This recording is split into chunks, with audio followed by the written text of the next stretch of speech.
The biscuits in this factory, twice baked. Is there not an opportunity here to win out against the extremes? Tom Harwood, GBNews. What are you going to do about it? Things should have been done differently, and they certainly are being done differently. Don't miss it. The Briefing with me, Tom Harwood, 9:30 Monday to Friday on GB News.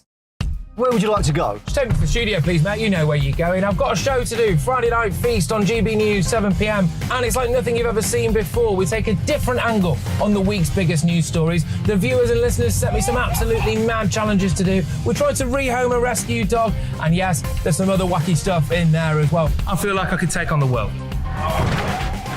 Well, that's that. Friday Night Feast with me, Patrick Christie's, every Friday, 7 till 9 p.m. on GB News. Be there.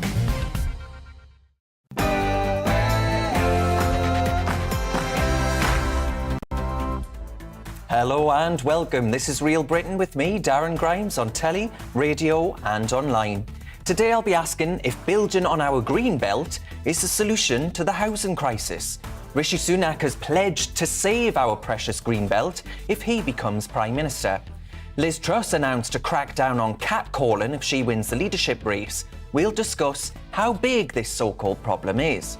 The political commentator Dominique Samuels joins me in the studio. I'm delighted to say she'll be giving her thoughts. But first, here's the news with Alice Porter.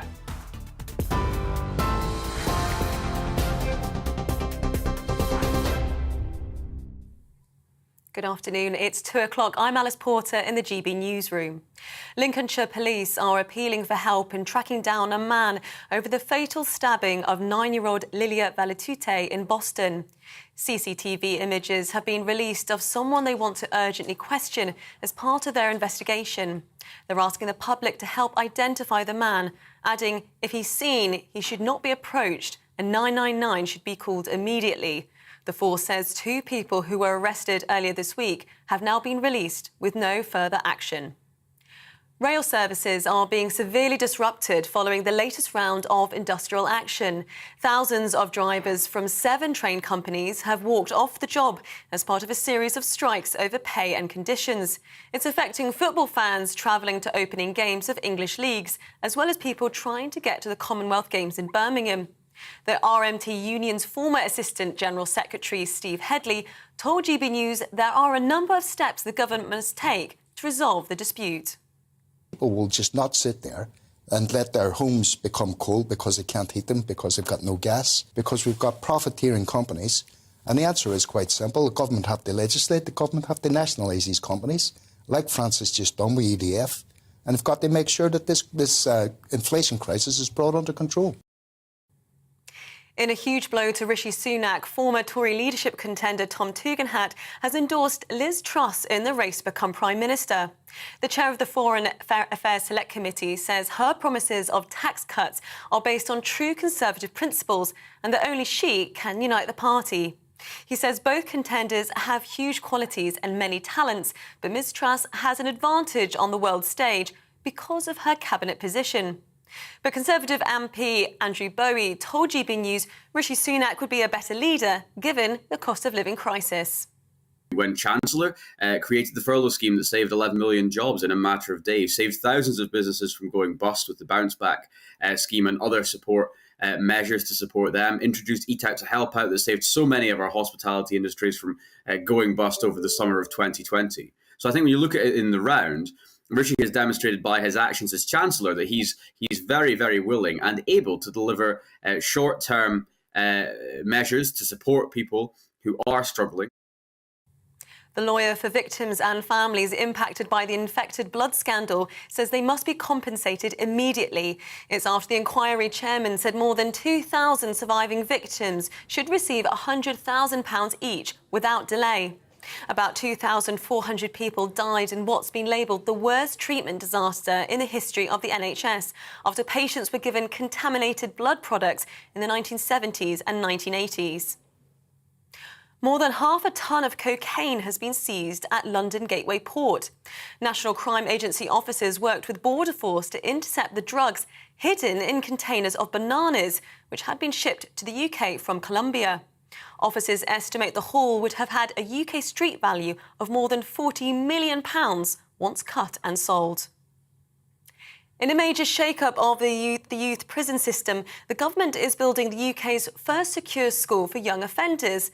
It will house some of the most dangerous criminals in the country, aged between 12 and 18, including those who've committed murder. Justice Secretary Dominic Raab, who visited the site in Rochester in Kent, says the radical change in approach aims to break the cycle of crime. That with this particularly tough to reach young group, it is the key to giving them an opportunity to turn their life around and fundamentally reducing the very high levels of reoffending from young offender institutes, and that will keep our streets safer. Ukraine's president is calling for Russia to be recognised as a state sponsor of terrorism. It's after more than 50 prisoners of war were reportedly killed when a detention centre was hit by a missile. President Zelensky has asked for the United Nations and the Red Cross to be allowed to investigate the deaths. Moscow is blaming Kyiv for the attack, but Ukrainian MP Lisa Vasylenko says that's not true. As for the prison in Olenivka, well, it's just a mystery, really, yeah, how the Ukrainian prisoners of war were all killed and the Russian prison guards remain alive and without so much as a wound or an injury to them. So I think that answers the question for the whole world: who is guilty and who is behind this attack on the prisoners of war detention center. This is GB News. We'll bring you more news as it happens. Now it's back to Darren.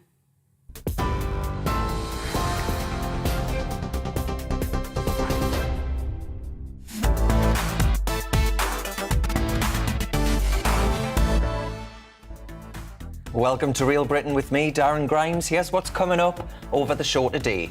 Will building on our green belt help solve the housing crisis? Rishi Sunak, the former Chancellor and leadership hopeful, has pledged to protect the precious green belt if he gets elected. He's been accused of pandering to NIMBYs, people opposed to having something built near where they live, with his brownfield first promise. The government still intends to ban the sale of new petrol and diesel cars and vans from 2030, but a recent survey suggests we're simply not ready to meet the increased demand for electric cars. Is this 2030 ban remotely achievable? The Commonwealth Games got underway in Birmingham on Thursday. After watching the opening ceremony, I think the event fell victim, frankly, to whackery and wokery. I'll be giving you my take on that in just a moment. That's what we're talking about for the next hour. As ever, I'd love to know your thoughts on building houses on the green belt to solve the housing crisis. Do you support it? Or would you back Rishi Sunak and feel that those spaces are special and deserve protection? Tweet me at GB News, email me on gbviews@gbnews.uk, watch us online on YouTube, and don't forget Facebook. Loads of cracking content on our page. Cheers very much.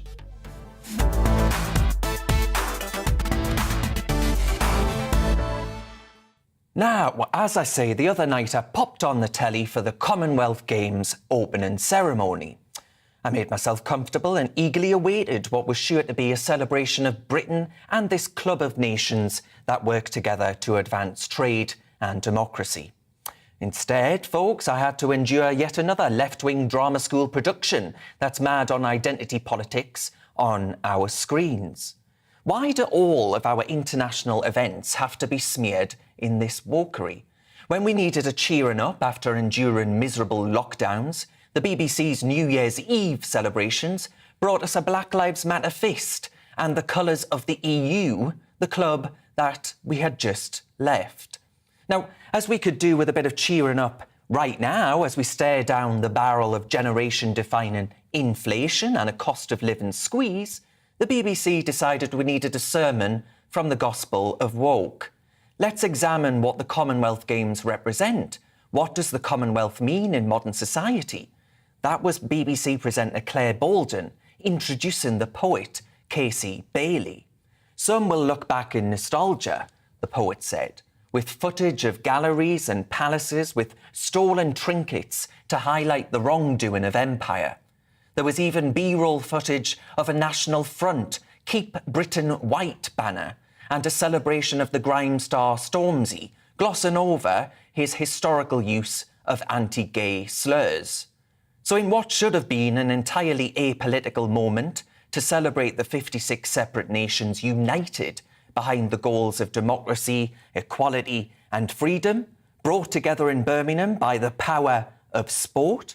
We instead had Joe Lycett, one of the BBC's comedic darlings, who, whilst dressed like a flammable chubby flamingo, introduced the next round of athletes by saying, "I'm going to do something now that the British government doesn't always do, and welcome some foreigners." Charming. It's an odd line of attack, given that more than 500,000 people migrated to the UK last year, according to official government statistics. If the United Kingdom is some kind of closed shop to the rest of the world, it isn't as much as media outlets like the BBC and consensus comedians like Joe Lycett want to suggest.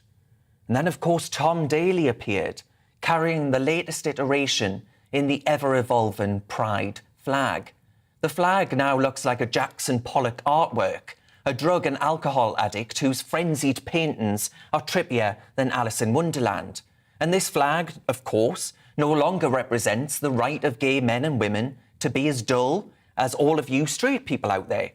It finds an ever-increasing number of reasons to maintain the mantle of victimhood. It now even seeks to make allies of repugnant misogyny.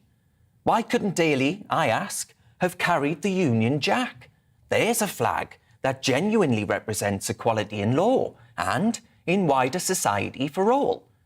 And for the love of God, is it too much for our state broadcaster to keep the sporting events and trophy giving, but stop with the political hectoring and divisive identity politics?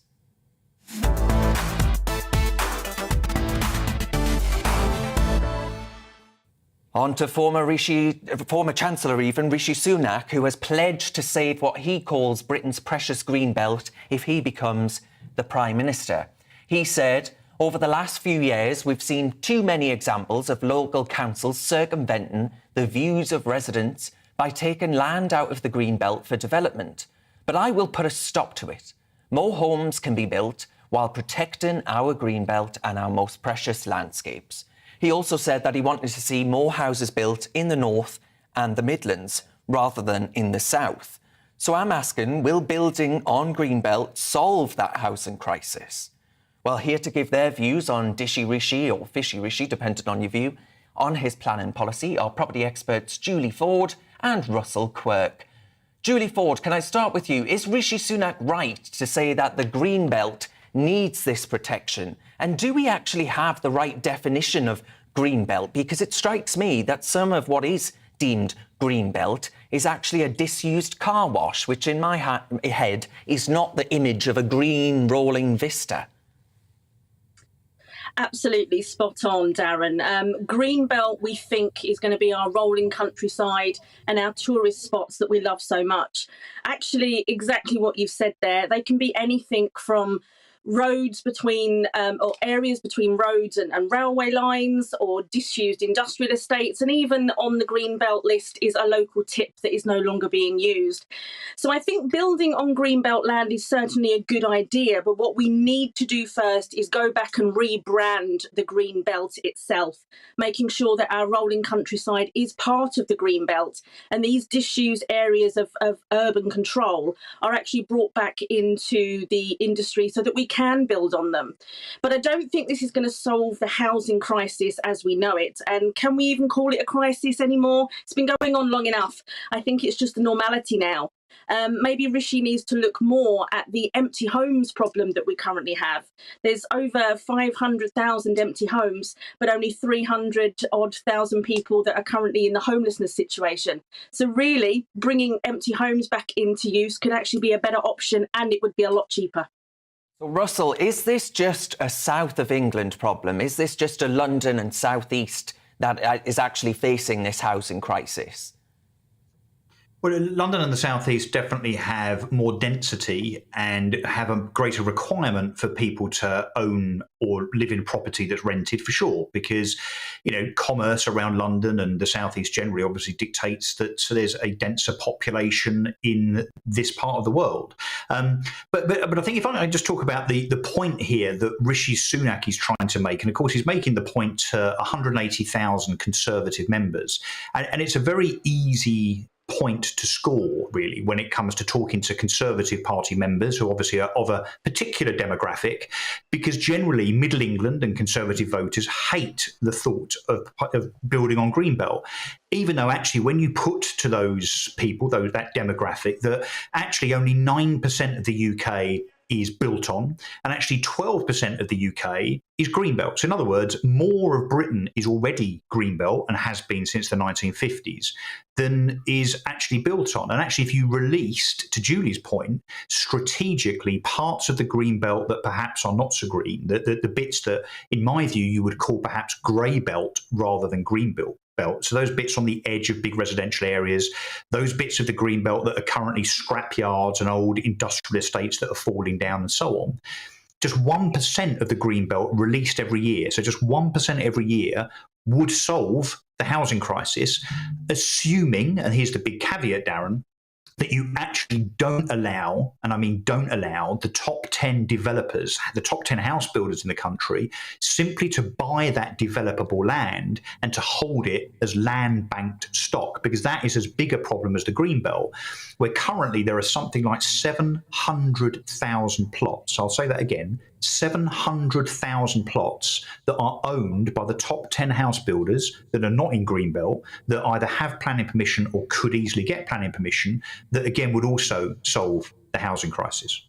And Russell, do you think the problem there that you've just outlined is simply a problem of over-regulation? Do you think that the whole process of planning permission, of building regulations and all the rest of it, is this just a too heavily regulated market in your view?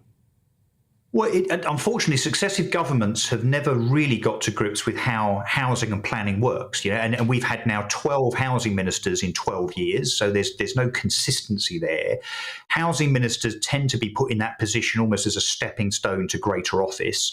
You've got MPs, for instance, like Kevin Hollinrake, who himself is a dyed-in-the-wool property expert, who's never been approached, as far as I can see, to be the housing minister. And he surely would be the number one choice, given that as housing minister, someone like Kevin would have unbelievable experience and try and solve some of these problems. So it's a question of mandate and ability at the top of the kind of housing political dynamic, but also the fact that actually what we heard from Michael Gove and a whole bunch of others over the last few months is that they believe that we should make the planning process more and more democratic. Frankly, Darren, that would be an utter disaster. You can imagine if you were going to poll everybody in a street as to whether there should be an extra house built at the end of the road, or Mrs. Smith at number 15 should have an extension, to allow those individuals in that street to be able to veto that decision is frankly insane. And that's what the current government has been talking about for months. Actually, you've got to make the process less democratic, in my view, and then we might actually get some houses built. OK, but Julie, a lot of my viewers right now who do live in beautiful areas, very fortunate to do so as well, beautiful parts of the country, unspoiled parts of the country, do they not have a right to say, no, thank you? Absolutely. Everybody has got a right, and that's why we have the planning process, so people can put their objections in if they want to. But I think the real issue here is people understanding what green belt land actually means to us. And I think the word green is probably misused here. And realistically, as Russell was saying, there is land that could be used and utilised really well. It's currently sitting there doing nothing. And I think that's the most important thing for people to understand. But yeah, absolutely, people have the right to decide that they don't want another housing estate, built on a farmer's field that would then completely obscure their view of the paddock of horses further down. So yeah, absolutely. And Russell, a lot of my viewers as well would say, well, hang on a minute, Darren, the problems you're addressing here aren't actually dealing with the root cause, which some may well argue is the fact that we have mass migration to this country. There's no evidence whatsoever that mass migration to this country, if you can call it that now, actually affects certainly property values. There's no evidence to that effect at all. You don't see Syrian refugees and Afghanis getting off of dinghies and rushing into Aylesbury High Street to stick a 40 grand deposit down on a 2-bedroom flat. That simply doesn't happen. Yes, in terms of social housing, there's an issue, and social housing is a whole different problem altogether. And of course, government over recent years have abdicated responsibility to housing associations who, in my opinion, are largely useless. They're entities now that should be providing almost entirely social housing as part of their mandate, but they don't. Most of what they now build is for profit. And that money then goes back into their coffers and generally pays chief executives and COOs and CFOs lots and lots of money. That absolutely needs to be changed. So I don't think there's a migration element here. And I think, again, it's a bit of a lazy argument for those that apparently, might be tweeting you right now to say it's all about immigration. It really isn't. The problem is we need to redesignate and reclassify the bad bits of Greenbelt. And we also need to stop the stranglehold that those top 10 developers have got on housing supply across the UK. Frankly, the government, and look, I'm not a big state step-in regulating type of individual. I believe in the opposite. I believe in a small state. But the problem with free markets sometimes is that they run away with themselves, and that's exactly what's happened when it comes to housing supply by being controlled by the top 10 house builders. Right, we're going to have to leave it there, folks, but thank you very much for your views and expertise. That was the property experts Julie Ford and Russell Quirk there. Thank you. Plenty more to come, folks, this afternoon on Real Britain. The government still intends to ban the sale of new petrol and diesel cars and vans from 2030. Reports say this week that we're not prepared to meet the demand for electric cars. So how can we possibly match that ban and that target? But before we get on to that, let's have a look at the weather, shall we? This evening's weather, and the UK is looking cloudy with patchy rain and drizzle in the north and west. Let's take a look at the details. A dry evening for some across southwest England, but light rain will affect Cornwall and parts of Devon. Generally cloudy, but some brighter spells further east. Across London and southeast England, it will be a dry end to the day. A mostly cloudy evening, just the odd bright spell. A grey and damp evening across Wales with rain and drizzle moving in from the west. This will generally be light in nature. Across to the Midlands, it will be a rather cloudy end to the day, though there may be the odd bright spell. Some light rain and drizzle will affect western parts of the region. This evening across northeast England, there will be some patchy light rain around, but it will be a dry evening for many east of the Pennines. Mostly cloudy, though, with limited brightness. Generally dry to the end of the day across southern Scotland. The odd spot of rain and drizzle in the northeast, though. There will be some late evening brightness in the southeast. A dry evening for Northern Ireland once any lingering light rain and drizzle has cleared away from the eastern coast. It will remain mainly cloudy, though, to the end of the day. Rain will affect Wales and central England with some heavy bursts at times, a warm and humid night in the south. And that's how the weather is shaping up overnight until tomorrow morning.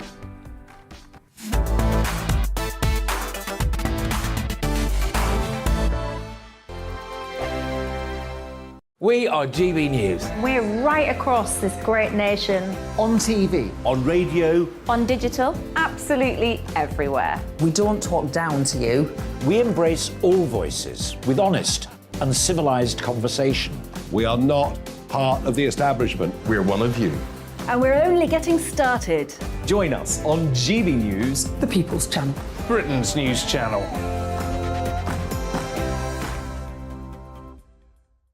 Hi there, it's Stephen and Anne.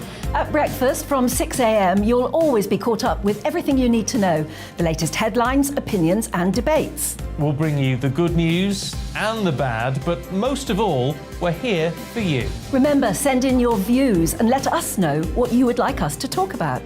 That's because we're your news channel. And every morning at 6 a.m, it's breakfast on GB News. My name's Tom Harwood, and join me 9:30 a.m. every weekday for The Briefing, your one-stop shop for everything you need to know about what's going on in politics today. I wonder if this is a deal that might need to be like the biscuits in this factory, twice baked. Is there not an opportunity here to win out against the extremes? Tom Harwood, GB News. What are you going to do about it? things should have been done differently, and they certainly are being done differently. Don't miss it. The Briefing with me, Tom Harwood, 9:30 Monday to Friday on GB News. Where would you like to go? Just take me to the studio, please, mate. You know where you're going. I've got a show to do. Friday Night Feast on GB News, 7 p.m. And it's like nothing you've ever seen before. We take a different angle on the week's biggest news stories. The viewers and listeners set me some absolutely mad challenges to do. We tried to rehome a rescue dog. And yes, there's some other wacky stuff in there as well. I feel like I could take on the world. Well, that's that. Friday Night Feast with me, Patrick Christie's, every Friday, 7 till 9 p.m. on GB News. Be there.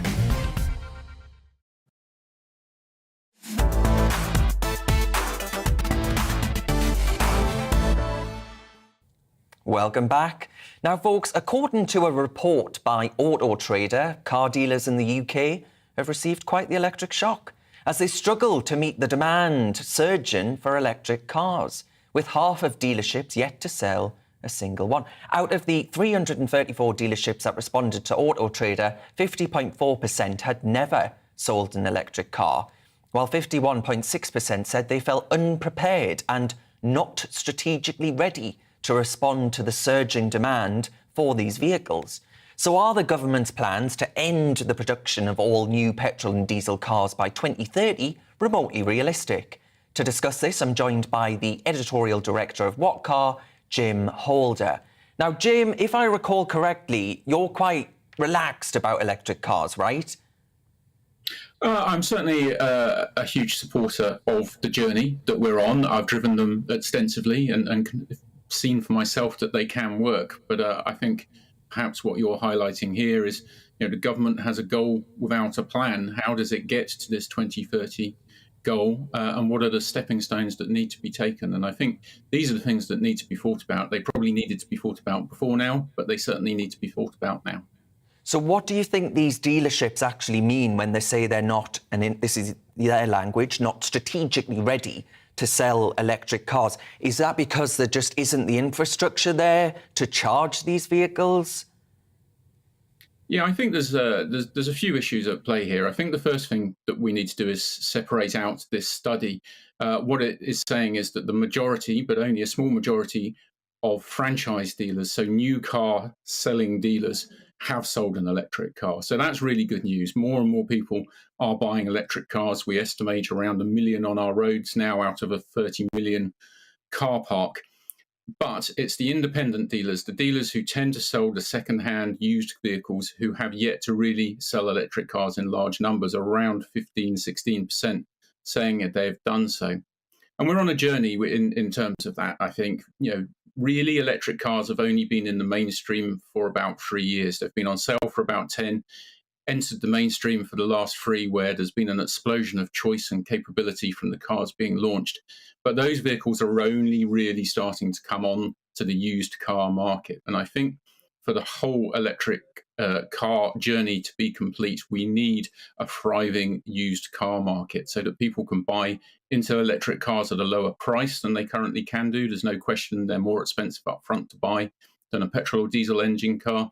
But also that will force more thought about, as you say, where did the charging points go in?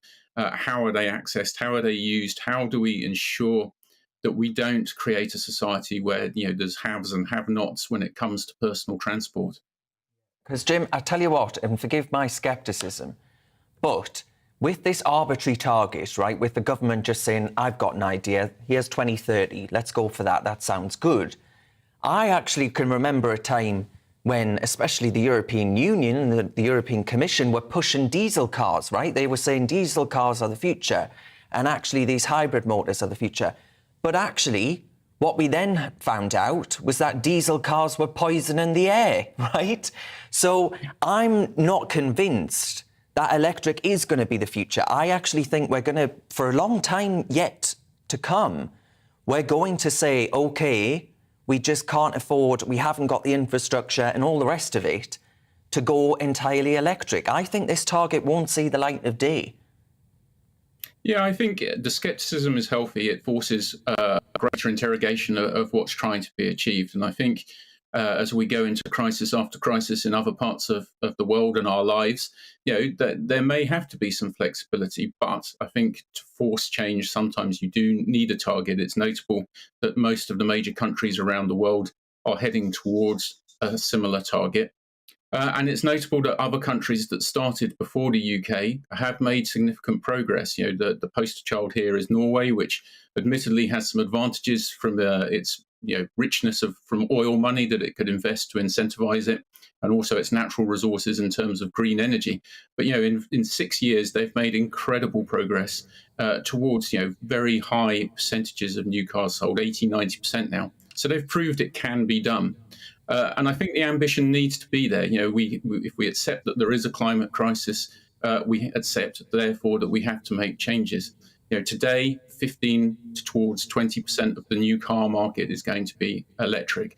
Nobody's going to force you to drive an electric car from 2030. There will still be used electric cars on the market, probably till 2050. So we are looking at a transition. OK, we'll have to leave it there. Jim Holder, the editorial director at What Car, I thank you very much for your time. Joining me in the studio, of course, is the political commentator Dominique Samuels.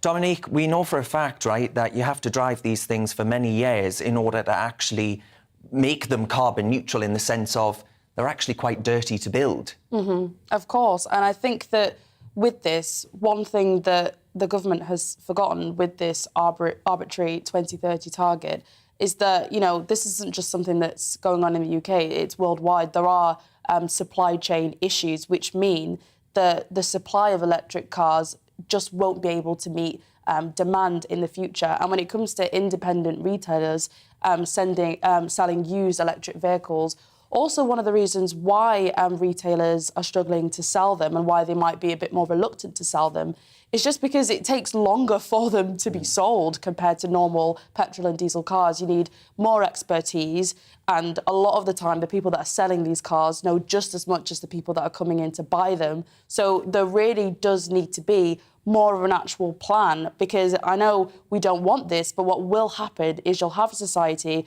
with the haves and the have-nots, because electric vehicles are, quite frankly, extremely expensive. Poorer people won't be able to drive them, and with all these new road requirements that are being thought up by the likes of Sadiq Khan, particularly in London, poorer people are just going to be simply priced out of driving because we're so obsessed with electric cars at the moment. Well, exactly, Dominique. But do you think that's deliberate? Do you think there is actually an attempt to say, the white van man driving around in a white van and petrol and diesel motors, people being able to enjoy that, whether they're rich or poor? Do you think actually there are moves afoot to say, well, working class people, tough luck, you're going to have to get yourself off the road? Yeah, look, I hate to sound conspiratorial, but I mean, I don't really feel like it is a conspiracy when the likes of the UN has said, we need less people driving cars, we need less people driving, we need less people on the road. And all of these, all of the development of electric vehicles, which are obviously more expensive, road requirements, zero emission zones, clean air zones, these are all designed to have less people actually on the roads. And what will happen, whether it's intentional or not, poor people won't be able to drive, and it'll be the wealthy people that can. Thank you, Dominique Samuels there with common sense as always. Folks, you're with GB News on telly, radio and online. Before 3 o'clock, the Conservative MP for Penistone and Stocksbridge, Miriam Cates, will join me on this show. I'll be getting her thoughts on the NHS closing the UK's only dedicated gender identity clinic for children and young people, the Tavistock Clinic. But now it's time for a check on the news headlines with Alice Porter.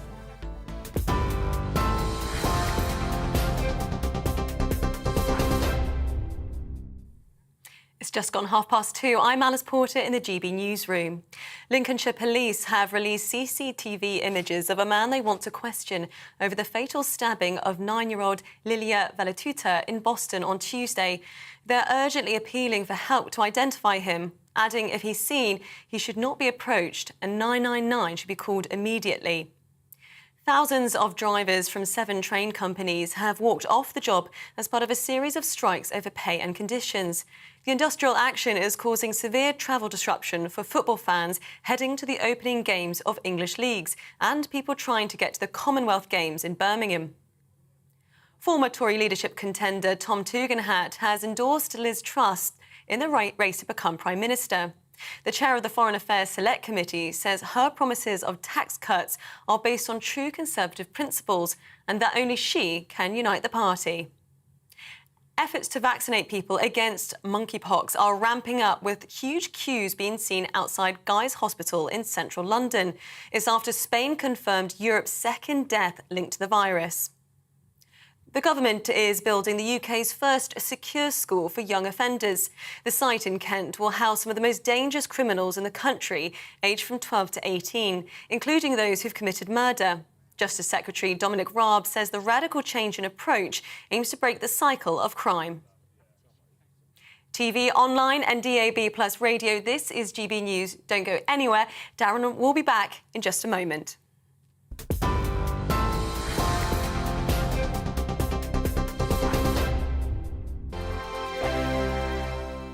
We are GB News. We're right across this great nation.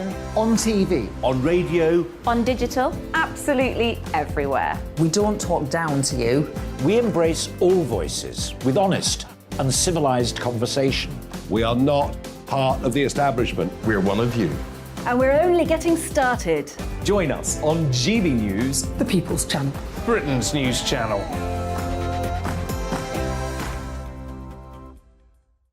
Hi there, it's Stephen and Anne.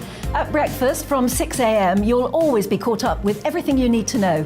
The latest headlines, opinions and debates. We'll bring you the good news and the bad, but most of all, we're here for you. Remember, send in your views and let us know what you would like us to talk about. That's because we're your news channel. And every morning at 6 a.m, it's breakfast on GB News. My name's Tom Harwood and join me 9:30 a.m. every weekday for The Briefing, your one-stop shop for everything you need to know about what's going on in politics today. I wonder if this is a deal that might need to be like the biscuits in this factory, twice baked. Is there not an opportunity here to win out against the extremes? Tom Harwood, GB News. What are you going to do about it? Things should have been done differently, and they certainly are being done differently. Don't miss it. The Briefing with me, Tom Harwood, 9:30 Monday to Friday on GB News. Where would you like to go? Just take me to the studio, please, mate. You know where you're going. I've got a show to do. Friday Night Feast on GB News, 7 p.m. And it's like nothing you've ever seen before. We take a different angle on the week's biggest news stories. The viewers and listeners set me some absolutely mad challenges to do. We tried to rehome a rescue dog. And yes, there's some other wacky stuff in there as well. I feel like I could take on the world. Well, that's that. Friday Night Feast with me, Patrick Christie's, every Friday, 7 till 9 p.m. on GB News. Be there.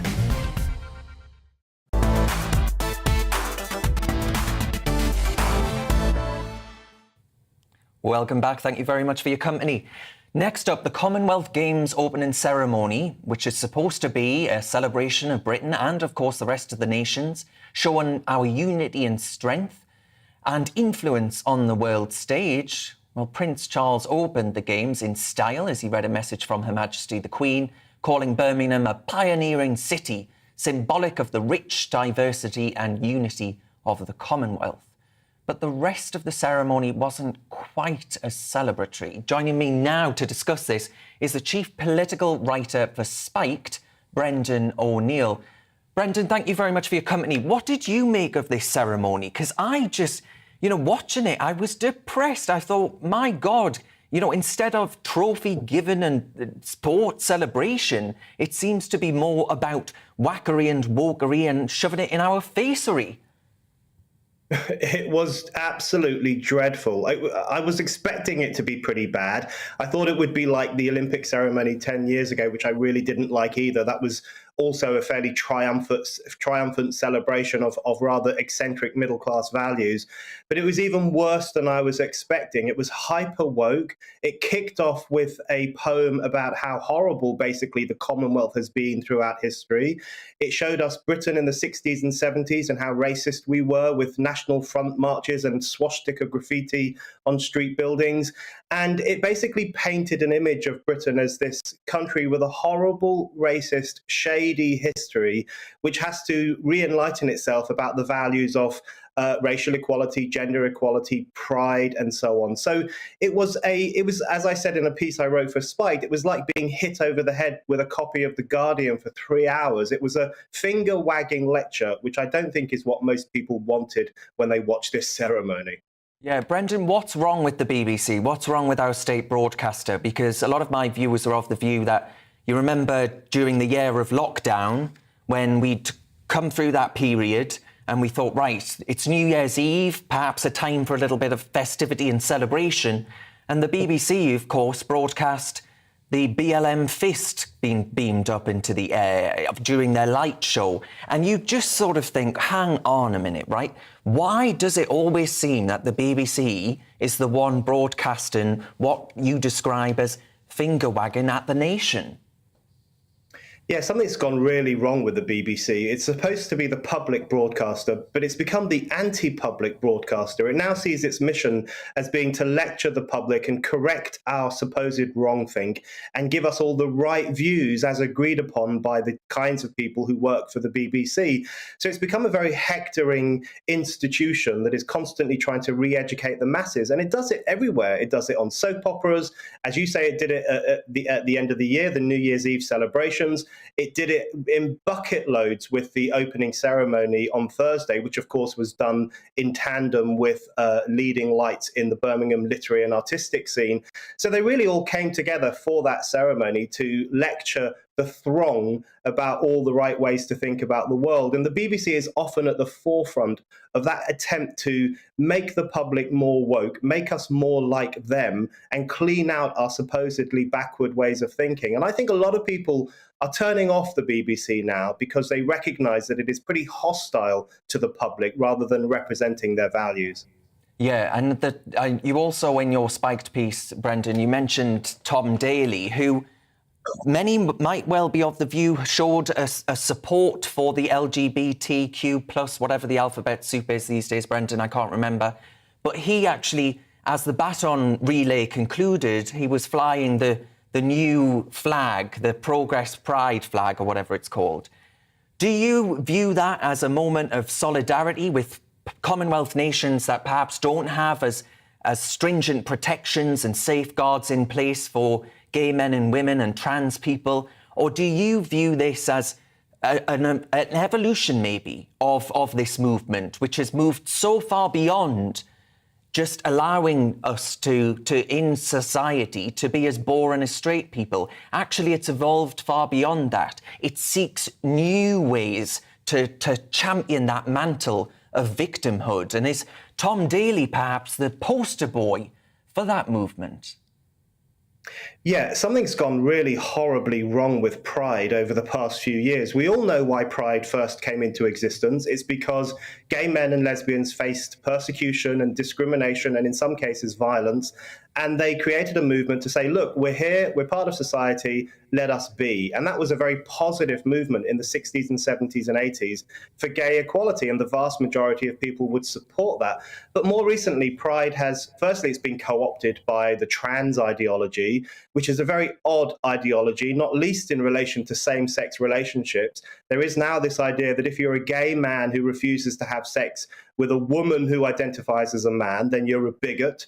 If you're a lesbian who refuses to have sex with a lesbian who has a penis, then you are prejudiced. So the pride flag, the pride ideology is actually hostile to same-sex relationships and hostile to same-sex liberation that people fought for so long. So it's really lost its way. And if you look at pride marches more recently, they feature the oddest performances of all sorts of perversions and weird forms of behavior.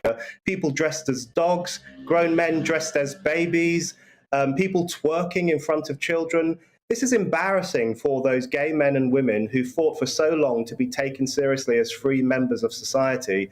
And I think the way in which Pride has lost its way speaks volumes about the problem with identity politics and the fragmentation of all those identities into these weird little sects. And then another moment during this opening ceremony, Brendan, which you'll have seen, was Joe Lycett making a joke against the government and actually saying, you know, he's going to do something that the government don't do and welcome some foreigners on. And I was looking at some of the winners that have been announced over recent days. And actually, Alex Yee, who was England's first gold of the game in the triathlon, his dad is of Asian heritage. And it's a fine example of how multicultural Britain perhaps is, Brendan. This caricature of Britain as some kind of closed-off backwater, it just doesn't bear any reality, does it? Because immigration, net migration, 500,000 last year. I mean, this isn't a sign of some North Korean economy. No, it was so pathetic on Joe Lycett's part. And also, if you look at the current race to become the Tory leader, some of the candidates in the original lineup are children of immigrants, as am I. My parents were born in a foreign country too. There are loads and loads of us in this country, and we feel very welcome indeed. I think Joe Lycett was just taking that moment to make a performance of his own virtue, to advertise how switched on and correct thinking he is in comparison with the government and the people who support the government. And it's not surprising that he did that on the issue of immigration, because immigration has been turned by sections of the left into a platform for virtue signalling, rather than an issue we should have a discussion about. How many immigrants do we want? How should we control our borders? What work might we need people to do? Those are the rational, reasoned, open discussions we should have about immigration, not turning it into a weapon with which to beat the government and the electorate. And Brendan, just finally, I'm wondering, do you think there is a pushback against all of this stuff? Because you write eloquently about the net zero movement, the green agenda. You write eloquently about the fact that people are fed up with whether it be state broadcasters or this kind of wokery within our national sports and all the rest of it. Do you think a lot of people are starting to say, I'm getting pretty sick of this hectoring, of this belligerent attempt to tell me that I am some kind of bigot and actually that my country is some kind of racist backwater? I think they are. And I think what wokeness fundamentally represents is the politicization of everything. Everything now has to be politicized in order to send the correct message, whether it's education, entertainment, culture, and as we saw on Thursday at the Commonwealth opening ceremony, sport as well. Everything now has to be turned into a weapon with which to beat the masses and make them change the way they think. I think people are tiring of that. And I think the Commonwealth opening ceremony captured why people are tiring of it. If we're constantly told that our country is horrible with a horrible history and that it is populated by backward people who need to be re-enlightened by the BBC, people are going to start losing faith in themselves and their nation. And most people don't want to do that. They take pride in their nation, they take pride in their communities, and they disdain this very atomizing, hectoring, woke ideology. I think they've had enough of it. Indeed. Brendan, thank you very much. That was Brendan O'Neill there, the chief political writer for Spiked. Now, next up, the NHS has been told to close the Tavistock Gender Identity Clinic after an independent review found that the clinic posed a considerable risk to patients' health. Tavistock was Britain's only dedicated gender identity clinic for young people. Referrals have absolutely skyrocketed in recent years, with over 5,000 young people being directed to the centre last year. That's 20 times the numbers a decade ago. Well, one MP who is concerned about this is Miriam Cates, the Conservative MP for Penistone and Stocksbridge. Miriam, thank you very much for your time. How concerned are you by the findings of this report? And actually, do you think once the CAS report is ultimately published, do you think we're going to actually hear more about failure to safeguard the next generation? Well, I am very concerned about the findings of the report, although I think it doesn't come as news to a lot of people. Certainly, a lot of people have blown the whistle on the Tavistock over the last number of years, including some quite senior clinicians. So I think it has been well known, some of the failings of the service, giving puberty blockers to children as young as 10, failing to ask questions about why there's been such a huge increase in the number of children referred. But of course, the good news is that those concerns are now fully published, fully in the light, fully recognised, and the NHS has accepted the results of Hilary Cass's findings, and the clinic will be shut down next spring. And of course, this comes back on the back of her interim report earlier this year, where she said that socially transitioning a child, so changing their pronouns, changing their name, is not neutral, that it can have long-term consequences. So clearly we're moving moving in the right direction as far as protecting children is concerned. So I think it's very, very good news, and I'm delighted with Cass's findings, and I've got every reason to believe that her final report will be excellent and will absolutely expose what's going on. But of course, will this actually stop the root of the problem, which is, 20-fold rise in children being referred to clinics, and many, many more times number of children just declaring that they have a trans ID. And I don't think it will, or not at least to start with. Obviously, if there's no longer access to medical treatment, to cross-sex hormones or to puberty blockers, that might have a downstream effect in stopping children believing that changing sex is the answer to their problems. But we've just got to look at what's going on online, what's going on in schools, what's going on at the BBC, the fact that you can buy cross-sex hormones online. We've got a much, much bigger problem than just the Tavistock. Exactly. And Miriam, one area where I think you've been brave, and I use that word quite depressingly, actually, because it shouldn't be brave to question whether or not we're doing the right thing by children. But there's this sort of what I would describe as stonewallisation of whether that be classrooms, whether that be the activism that we see online, maybe even TikTok, Miriam, right, which is a platform that's used a lot by the next generation. I actually wonder if this charity that's come under scrutiny for comments that it's made around toddlers and gender identity, Miriam, which you'll have seen, I'm wondering whether or not this has exposed the whole premise of the argument and the whole underpinning, really, of the activism that pushes much of this stuff. Yes, I think that's probably true. Stonewall have certainly seen a decline in their reputation over the last couple of years. I think, as your previous guest was saying, they did have a very good reputation. They fought a fantastic civil rights battle that culminated in equal marriage in 2014. They've enjoyed widespread public support, and rightly so until previous years. But of course, they have moved headlong into this trans activism. They've almost left the LGB support behind. And I know a lot of gay people are actually saying that Stonewall don't represent them anymore because they're no longer interested in gay rights. They're much more interested in pushing trans activism. And of course, that has started to be exposed. The tweet that you referred to on Monday about toddlers as young as 2 being trans caused widespread public outrage. There's been a couple of legal cases recently in which Stonewall have been exposed. So again, it's good that people are starting to recognise what's going on. But again, it's not going to stop this ideology, which is embedded at all different levels of our public and private sector and is having a profound effect. And I think there's a few things to unpick here. I think it's easy to get confused between the battle for gay rights, which has widespread support, and this kind of niche trans ideology. And I think it is quite hard to speak about if you're not immersed in it, which, I have become. And it does take some bravery because you don't want to tread on any minds. You don't want to offend people. Of course, that's normal. But I think we need to be really clear about the difference between gay rights, which has public support and should do, and the trans ideology, which is being very aggressive, which is being very extreme and is damaging women and children. Absolutely. I do have to just say there, Stonewall aren't here to defend themselves, and no doubt, Miriam, they would disagree vehemently with what we've just said. But I want to ask you on the point of what underpins all of this. Rishi Sunak, former Chancellor and, of course, leadership contender, has come out this morning and said that actually he would amend the Equality Act to protect biological sex, to protect the fact that, you, Miriam, will say, well, actually, I do not believe in this gender ideology. I do recognise biological sex as an immutable fact and truth, because we've seen cases of people being pulled through, having to go through the courts in order to defend their gender-critical views. Do you think that the amending of the Equality Act, which some online, Miriam, are saying is a new Section 28, is a new attack on the LGBTQ plus community, do you accept that one is the case, and secondly, that Rishi Sunak is right to address this as the root cause?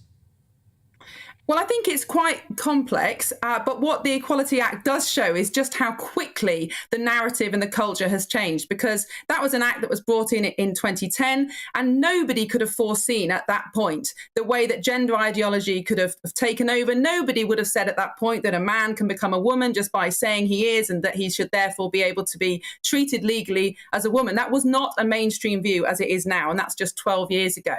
Now, whether the Equality Act needs reforming, removing or changing, I'm not a legal expert, but I do think there's a case for it because some of the protected characteristics under the Equality Act have widespread support: sexuality, religion, sex.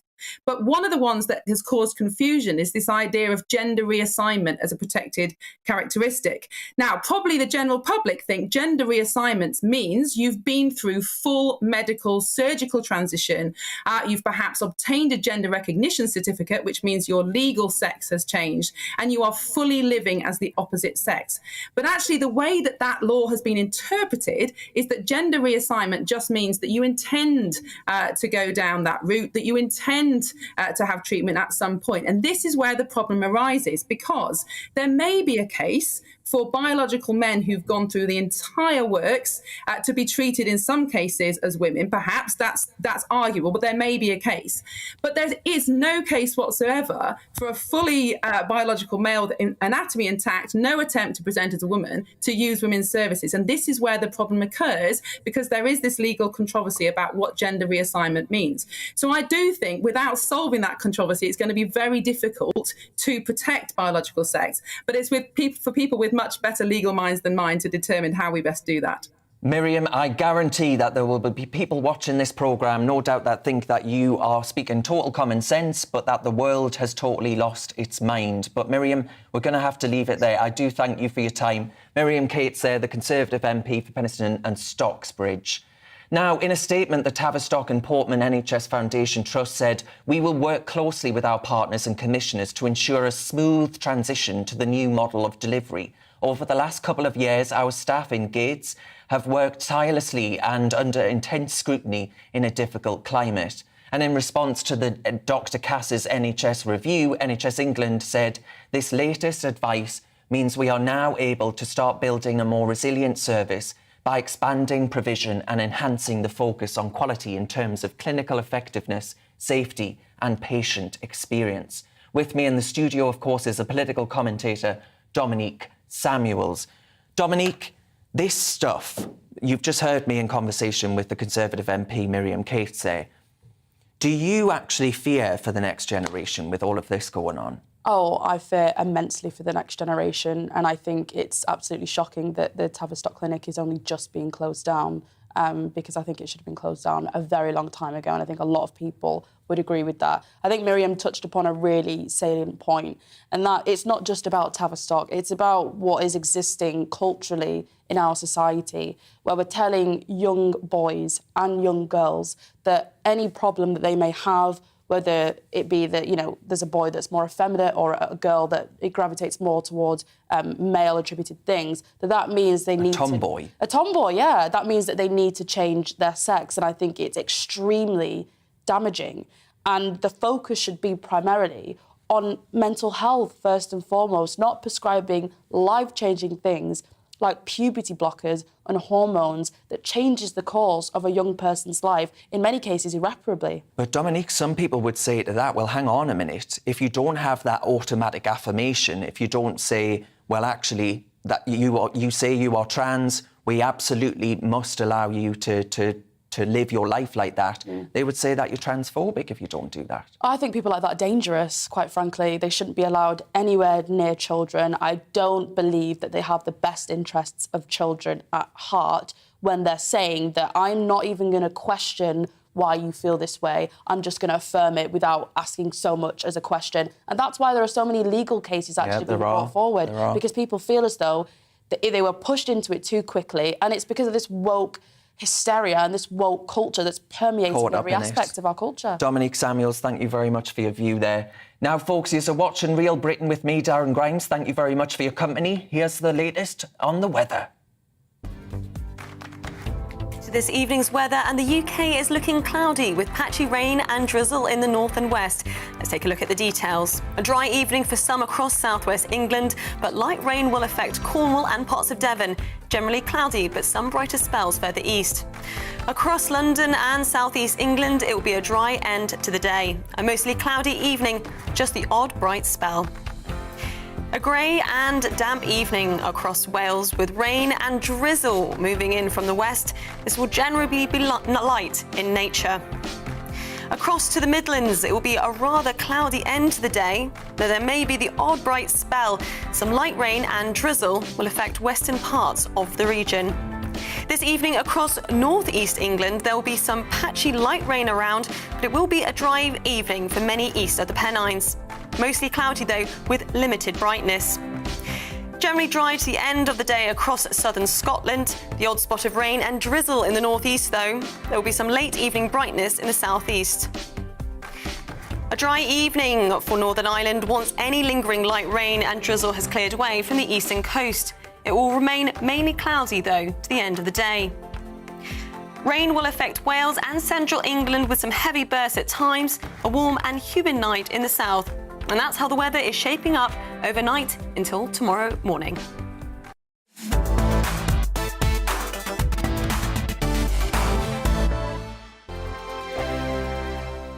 We are GB News. We're right across this great nation. On TV. On radio. On digital. Absolutely everywhere. We don't talk down to you. We embrace all voices with honest and civilised conversation. We are not part of the establishment. We're one of you. And we're only getting started. Join us on GB News, The People's Channel. Britain's news channel.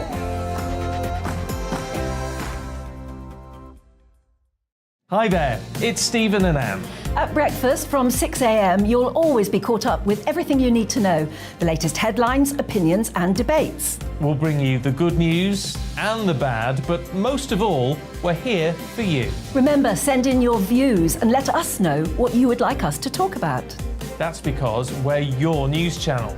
And every morning at 6 a.m, it's breakfast on GB News.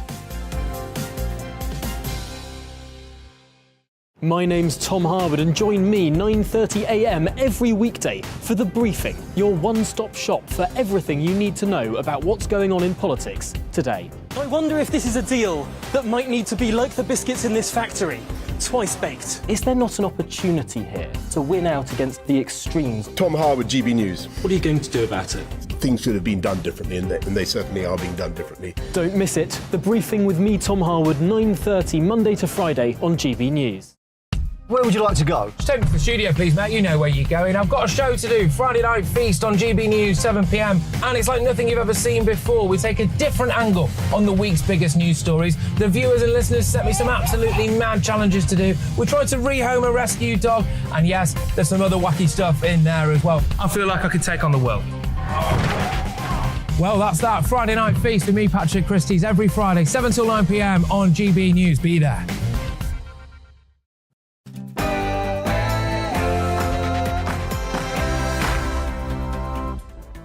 Hello and welcome back to Real Britain with me, Darren Grimes, on telly, radio and online. Today we'll be discussing Tory leadership candidate Liz Truss's pledge to crack down on catcalling. Plus, gas and electricity bills are set to rise to an average of £500 a month in January. We'll be looking at why. And I'll be joined in the studio throughout the next hour by the political commentator Dominique Samuels. But first, here's the news, folks, with Alice Porter.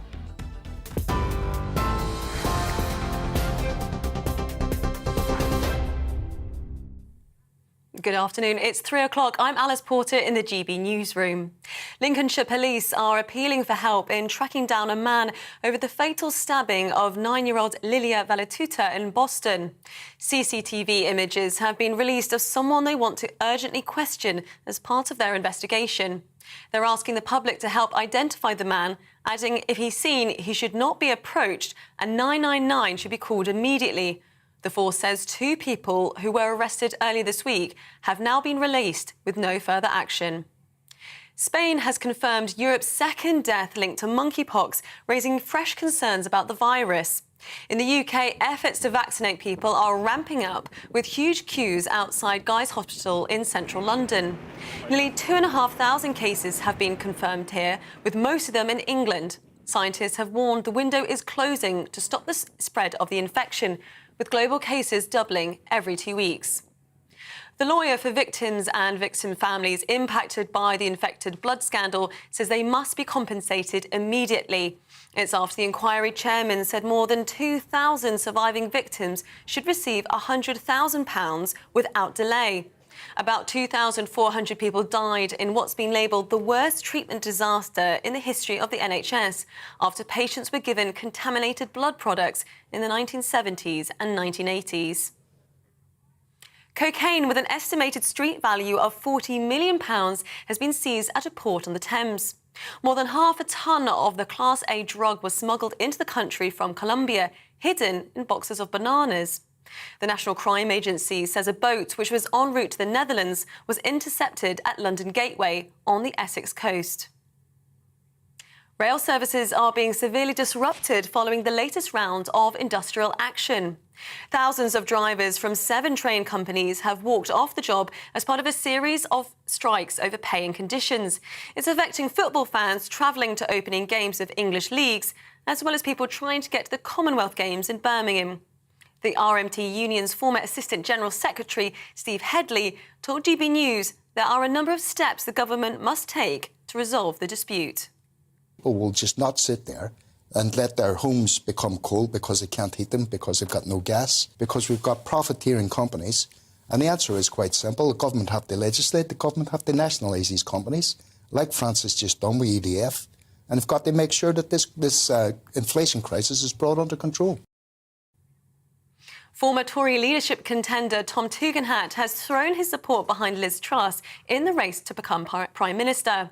The chair of the Foreign Affairs Select Committee says her promises of tax cuts are based on true Conservative principles and that only she can unite the party. He says both contenders have huge qualities and many talents, but Ms Truss has an advantage on the world stage because of her cabinet position. But the MP for Thirsk and Malton, Kevin Hollinrake, has accused Liz Truss of being fiscally irresponsible. There's no doubt Liz Truss is spending an awful lot of money. We've already got a deficit on day-to-day spending of about £44 billion a year, and Liz's promises on tax cuts and green levies and the like amount to another £55 billion a year. That's £100 billion a year deficit. You've got to, if you're going to cut taxes, you've got to fund those tax reductions. In a major shake-up of the youth prison system, the government is building the UK's first secure school for young offenders. It will house some of the most dangerous criminals in the country, aged between 12 and 18, including those who've committed murder. Justice Secretary Dominic Raab, who visited the site in Rochester in Kent, says the radical change in approach aims to break the cycle of crime. That with this particularly tough to reach young group, it is the key to giving them an opportunity to turn their life around and fundamentally reducing the very high levels of reoffending from young offender institutes. And that will keep our streets safer. This is GB News. We'll bring you more news as it happens. Now it's back to Darren.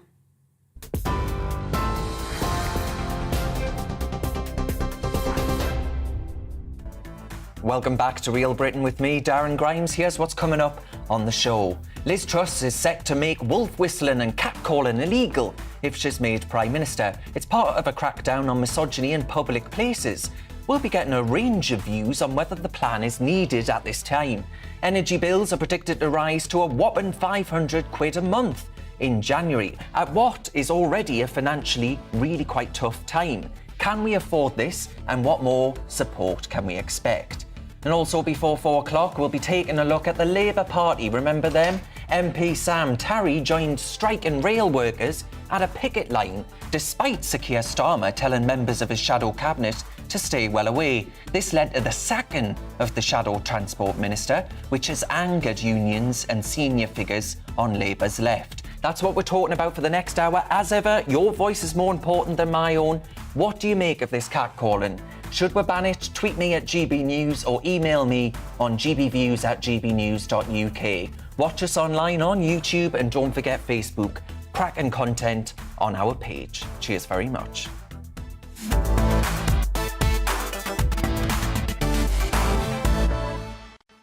The two Conservative leadership hopefuls have unveiled their new plans to clamp down on crime and sexual harassment. Rishi Sunak pledged to make down blousing illegal. That's where someone takes a photo down a woman's top without her consent. And Foreign Secretary Liz Truss is going to outlaw wolf whistling and catcalling if she becomes Prime Minister. It's part of a wider crackdown on misogyny in public places that they both hope will tackle violence against women and girls. So is this a long overdue change or an overreach of the state? And is it even enforceable? Well, to debate this even, I'm joined by the leader of the Children and Family Party, Mike Buchanan, and author and broadcaster Amy Nicole will be with us in just a moment, and the political commentator Dominique Samuels here with me in the studio. Mike, come on, do you reckon this ban on wolf whistling and catcalling, is this long overdue? Won't it be a nicer environment for women to not have to worry about being exposed to this sort of thing? Darren, these are just the latest examples of politicians' pathetic pandering to miserable, whiny feminists. We know from a survey carried out by the Forces Society, a radical feminist charity, that only 1 in 11 women and 1 in 25 men are feminists, and yet the politicians continually pander to them. I mean, what next exactly? I mean, should we make what about up-sleeving? You know, taking photographs of women's arms. Perhaps we should have men wearing blinkers. A law saying men have to wear blinkers when they're out of doors in case their gaze falls upon some of these special snowflakes. Do you agree with those sentiments? That was funny. But I think in terms of Rishi Sunak's policy of down-blousing, that being taking photographs of a woman's boobs, essentially, without her consent, I do agree with that. I think it really is in stark contrast to Liz Truss's proposed policy, which I really don't see how the police are going to enforce this. And I think there are more pressing issues that the police should be focusing on, rather than policing minute exchanges between men and women. Look, as a woman, I've been catcalled, I've been wolf whistled at.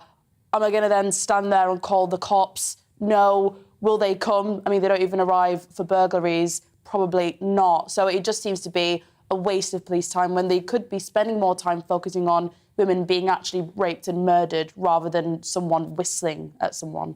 Mike, do you actually think that this is creating a climate of fear in which men are going to just ultimately become too afraid to even speak to a woman? There is that risk, of course, but before this discussion, Darren, I spoke with Elizabeth Hobson, the young anti-feminist woman who was leader of this party for over a year. And in her email to me following that discussion, she wrote this, and this is with regard to down-blousing. Another day, another absurd feminist grievance. Women are important members of our society, and we should be encouraged to flourish. Please encourage us by understanding that we can cope with the day-to-day hurly-burly of being an individual in contact with other individuals all by ourselves. Please stop drilling these messages into us that we're victims who need the authorities to regulate our interactions. We grow when we're challenged to. Let us grow. Okay. We should not tie up the police and solicitors and courts with ridiculous cases about down-blousing and wolf whistling. Amy Nicole, do you agree with those sentiments? Do you think actually the two Conservative leadership candidates are just way off the mark here? You're creating extra burdens for the police and these measures aren't necessary? I think what your other guest has just said there is exactly the problem. We've completely normalised behaviour that is damaging and toxic and only ever happens to women. We're talking about horrible incidences that women have to take as part of their daily lived experience, and that's the problem. And once again, this whole debate has been completely trivialised. This isn't about a little wolf whistle here and there. This is about street harassment. This is about serial street harassment. And Liz Truss wasn't saying we're going to criminalise it and anyone who even looks at a woman gets handcuffs taken off and given the death penalty. This is about taking incidences and making a record, and then you can see repeat offenders and you can see patterns starting to emerge, because the serious harm that we all agree that we want dealt with is built upon these little incidences. The killer of Sarah Everard, Wayne Couzens, was known to be a indecent exposure and flasher, and this was never taken particularly seriously and it was never recorded. If it had been recorded, we could have seen the pattern and we could have prevented perhaps what happened in the end. It's all about prevention, and this is tried and tested. So in 2016, Nottinghamshire Police did a pilot at the time trivialised by the likes of yourselves, called was just banning wolf whistling. It actually was really, really effective, and reports went up by 25%, and women said that they felt really safe, and it's worked out incredibly well. So, Mike, this is serious stuff. This sounds like Amy is raising some very powerful points there, that actually this is a good technique to catch perverts. This is absolutely not serious stuff. Trying to link wolf whistling or down-blousing with rape or murder is absurd. This has to be one of the safest countries in the world for women and girls. Now, Sunak was quoted as saying this: "As a father of 2 girls, I want them to be able to go for a walk in the evening or to shop at night without any fear of threat." Well, I'm the father of 2 girls as well, who I love very dearly. But what Sunak says he wants will never happen. And it serves only to make women and girls more anxious. Dominique, do you agree with that? I think it's unfortunate. Can I just say one thing back to that? This is not a safe country for women and girls. A woman is killed by a man every 3 days in this country, so you're just wrong on that. 23 million. Out of 23 million, it is a very rare crime. It is a rare crime. And in terms of safety on the streets, even being attacked by a stranger, men are actually more likely than women to experience that. This is a very safe place for women comparative to other nations with regards to rape and murder. That's just a fact. But in regards to Wayne Couzens, I think there's a big difference between exposing your genitalia randomly, and that absolutely should have been taken seriously, like, what the heck, compared to wolf whistling. I think those are 2 very different things, and I think he does raise a good point. It's sort of instilling this culture of fear within women that any sort of unwanted attention from men needs to automatically be criminalised, and what that is doing is that's micromanaging relationships between men and women. When it comes to, obviously, rape, murder, sexual harassment, they should obviously be taken seriously, but you run the risk of we're policing people's speech even more now, and then policing interaction. You're creating a culture of fear and anxiousness in a country that's supposed to be free. Amy, are you not just perpetuating this sense that women are victims? I think, unfortunately, in the society, we are completely guilty of normalising street harassment and women being treated fundamentally differently to men. And 1 in 3 women, when they walk along at night, they hold their keys between their fingers like that. That's another fact. I think that what this offers is just a way to protect women and offer them the reassurance that we are going to do something about the culture. I hear what you're saying. I get that point, Amy. But I would put to you, actually, that we're walking around the streets of Sadiq Khan's London, I'm a bloke and I don't feel especially safe. I think that's a completely separate issue, really. Well, how? Because we're talking about recording misogyny and making a record so that we can see patterns emerging of people that are potentially dangerous to women. We're not talking about somebody shouting. And also, I saw the other day somebody saying they were wolf whistles and they found that complimentary. I think that's a real problem, that we have that in our society, and that is now seen as something that can be not only accepted but weirdly just taken not seriously. Amy, come on. Everyone knows that when a man expresses interest in a woman, in some cases it can be creepy and not wanted, but in most cases it's when you don't actually fancy the person that's doing it. I think you just have to be honest about that. I think there's a big difference between shouting, "Oh, I think you look lovely," and something that I couldn't even say on this programme because it is so explicit. And that is normally the reality of the street harassment we're discussing today. So, Mike, would you like it if you... Darren, I think, I'm just going to ask you a question, Mike, and then you can come back to that. But would you like it if you were walking down the street, Mike, and someone said, "Oh, I don't know, you've got a nice bottom," or something like that? I imagine you'd feel somewhat objectified, wouldn't you? I'd be utterly thrilled, to be quite frank.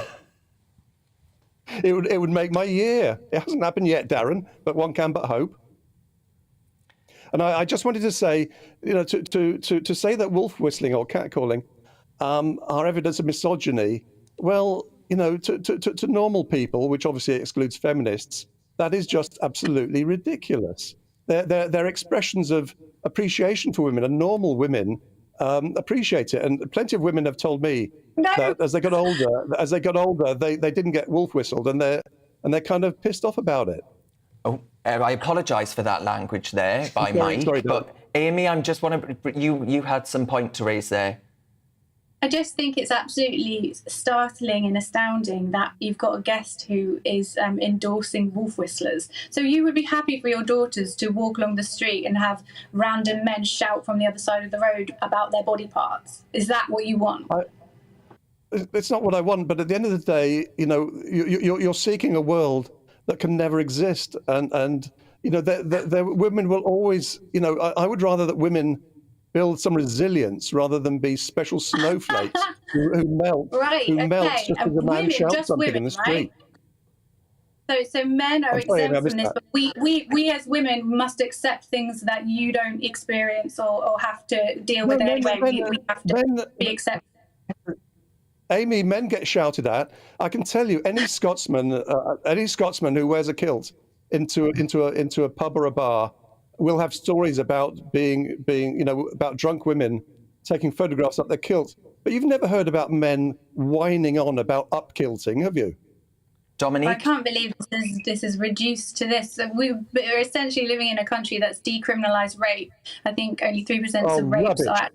Dominique, I want Dominique to come in on that. That's quite a serious charge. Yeah, no, I think that's probably a bit dramatic. We haven't effectively decriminalised rape. I think the problem is that the police aren't actually solving crimes, and that's the problem. I think a really big distinction needs to be made. Of course, I've been catcalled, I've been whistled at. It's not nice, it's annoying. I don't like it when men do it, but I'm focusing on how realistic is it to make the act in itself illegal, and what are the knock-on effects of that. The police, as they aren't focusing on actual crimes that are affecting women and men across this country, adding more to the list to pander to a group of people that probably won't even vote Conservative in a general election anyway, I think is extremely counterproductive. Amy, with a lot of these things, like on the gender pay gap, for example, which doesn't compare like-for-like roles, for example, a lot of this stuff just seems to be myth. Would you accept that? No, I wouldn't accept that at all. And I think it's interesting what Dominique says, because the whole point of what Liz Truss is putting forward is to make it easier to get to the bottom of the more serious crimes. And I think the way this has been trivialised is really sad, actually, because one of the great things she put forward was a domestic violence register. So everybody who commits domestic violence gets recorded, and then their future partners are made aware of it. You know, I agree with that. I think really, if you look at everything in full, the headline has taken the whole thing out of context. And actually, all Liz Truss is saying is we need to record and note things that could lead to more serious offences. And that is going to lead to what Dominique is saying we should be dealing with. It will make it easier and simpler to take these steps early on to prevent the more serious crimes. OK, we're going to have to leave it there, folks. In a pilot scheme that's been going since 2016. It's tried and tested. OK. This isn't a new idea. We'll leave it there. Thank you very much to each of you for your time. My thanks, of course, to the leader of the Children and Family Party, Mike Buchanan, and author and broadcaster Amy Nicol, and Dominique Samuels in the studio with me. Plenty more to come this afternoon on Real Britain. Next, we're going to be looking at the future of the Tory party. What do Conservatives stand for? But first, here's a look at the weather. This evening's weather, and the UK is looking cloudy with patchy rain and drizzle in the north and west. Let's take a look at the details. A dry evening for some across southwest England, but light rain will affect Cornwall and parts of Devon. Generally cloudy, but some brighter spells further east. Across London and southeast England, it will be a dry end to the day. A mostly cloudy evening, just the odd bright spell. A grey and damp evening across Wales with rain and drizzle moving in from the west. This will generally be light in nature. Across to the Midlands, it will be a rather cloudy end to the day, though there may be the odd bright spell. Some light rain and drizzle will affect western parts of the region. This evening across northeast England, there will be some patchy light rain around, but it will be a dry evening for many east of the Pennines. Mostly cloudy, though, with limited brightness. Generally dry to the end of the day across southern Scotland. The odd spot of rain and drizzle in the northeast, though. There will be some late evening brightness in the southeast. A dry evening for Northern Ireland once any lingering light rain and drizzle has cleared away from the eastern coast. It will remain mainly cloudy, though, to the end of the day. Rain will affect Wales and central England with some heavy bursts at times, a warm and humid night in the south. And that's how the weather is shaping up overnight until tomorrow morning.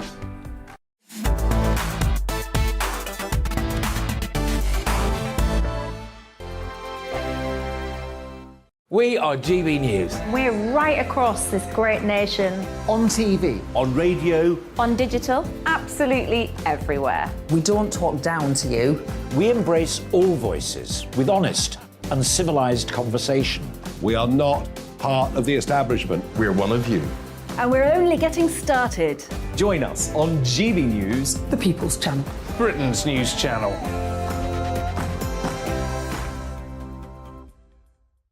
Hi there, it's Stephen and Anne.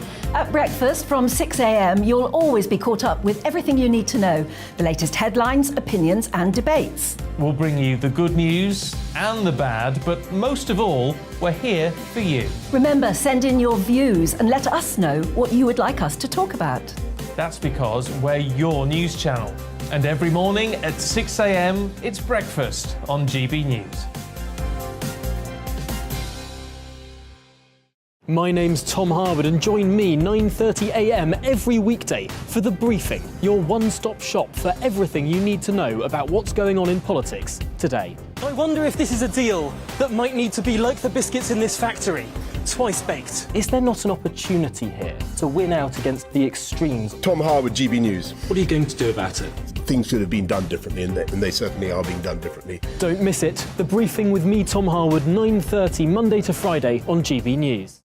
Where would you like to go? Just take me to the studio, please, mate. You know where you're going. I've got a show to do. Friday Night Feast on GB News, 7 p.m. And it's like nothing you've ever seen before. We take a different angle on the week's biggest news stories. The viewers and listeners set me some absolutely mad challenges to do. We tried to rehome a rescue dog. And yes, there's some other wacky stuff in there as well. I feel like I could take on the world. Well, that's that. Friday Night Feast with me, Patrick Christie's, every Friday, 7 till 9 p.m. on GB News. Be there. Join me, Darren Grimes, for Real Britain every Saturday and Sunday from 2 p.m. A news hour that comes with a trigger warning. Scorching hot opinion with prominent guests saying the unsayable and a little bit of weekend fun thrown in. Unlike other broadcasters, I won't be forgetting what the B in our name stands for. So howie in for Real Britain Saturday and Sunday from 2 p.m.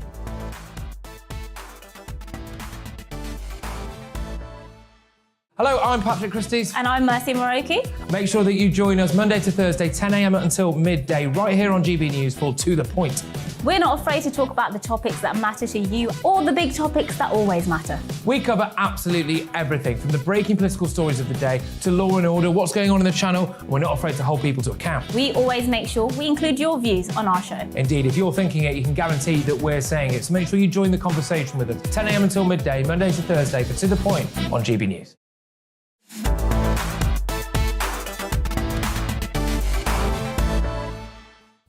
The time is 3:26 and many of you are wondering what the future direction of the Tory party is and what their message will be going into the next election.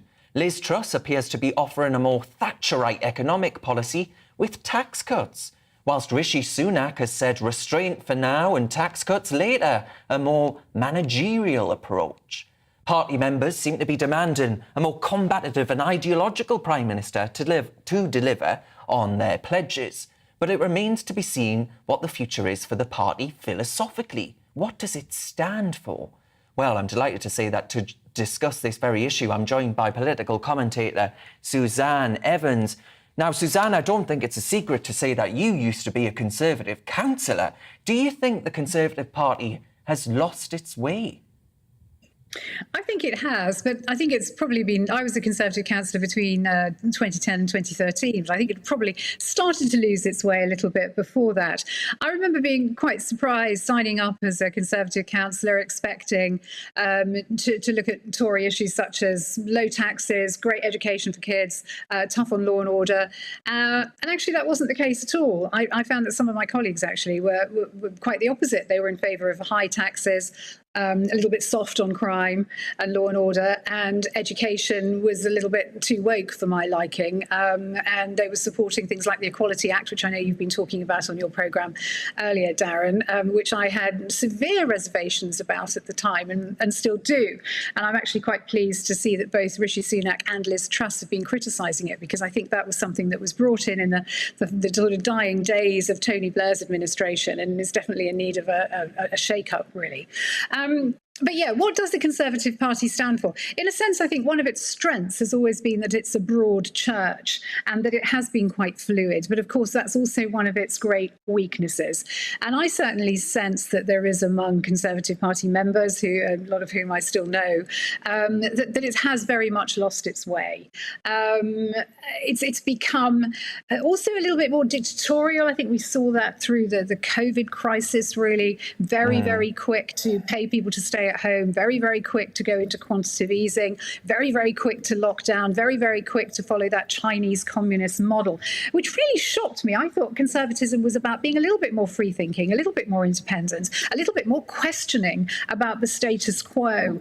But unfortunately, we were very disappointed. So I think it's very interesting we've got the two candidates we've got. In many ways, they're quite similar.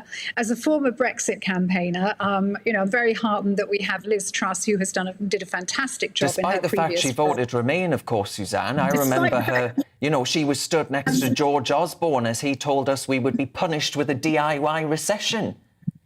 Yeah, that's right. But, I think she was one of the first to come out and say that was a mistake. Brexit's going to work and I'm going to make it work. And she did a fantastic job in her former incarnation as Trade Minister, getting those trade deals signed. And I think it's quite bitter, really, of some people to say, oh, well, these are deals that we had with the EU anyway. They've rolled over. Well, that's not what you said at the time. You said we'd never be able to replicate that deals. That's true. Liz Truss definitely proved us wrong. But then, of course, we have Rishi Sunak, who voted leave. So I am confident that whoever wins, hopefully, I feel one of the things that Boris Johnson didn't do as well as I thought he was going to do was to make the best of Brexit. Now, arguably, there was a pandemic in the way. Fair enough.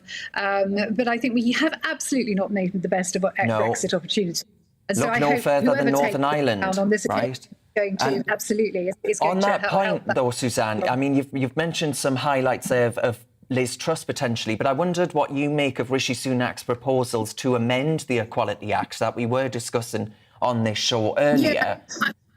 I mean, it absolutely does need amending. I mean, one of the things that always struck me about the Act is that it actually is supposed to be about helping minority communities. But actually what it's done, I think, has been incredibly divisive because it has subdivided every community into racial, religious, cultural and sexual sectors. So achieving, in a sense, the exact opposite of what it set out to do.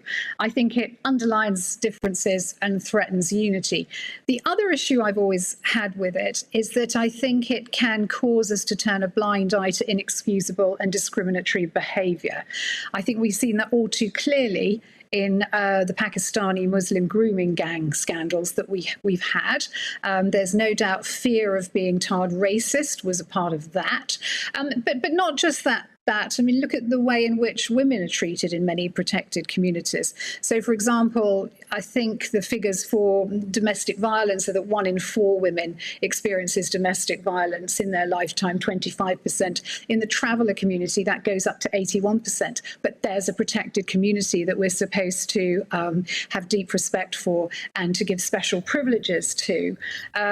Again, look at the numbers of women in this country who are still suffering female genital mutilation. Arguably, the Equality Act has helped to shield all this. The other issue I have with it is really, do minority communities want to be seen as different, hard to reach, in need Suzanne, of support? I've just got to go to the news, so I want to ask you, in a word, which party do you think is going to win the next election? I think the Labour Party are in such an absolute mess, really. We have two candidates, at least in the Conservative Party, who know what a woman is. Keir Starmer doesn't even understand that fundamental principle. So I think as long as they get it right and are determined and push forward and get back to those basic Conservative values, I think the Conservatives can absolutely claw this back. Perfect. Political commentator Suzanne Evans, thank you very much for your time and your views. Folks, you're with GB News on telly, radio and online. Next, we're going to be discussing energy bills. It's predicted that they're going to reach a whopping £500 a month on average by January. But first, it's time for a check on the news headlines.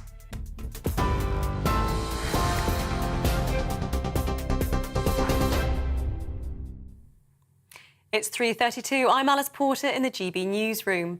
Lincolnshire police have released CCTV images of a man they want to question over the fatal stabbing of 9-year-old Lilia Velotuter in Boston on Tuesday. They're urgently appealing for help to identify him, adding if he's seen, he should not be approached and 999 should be called immediately.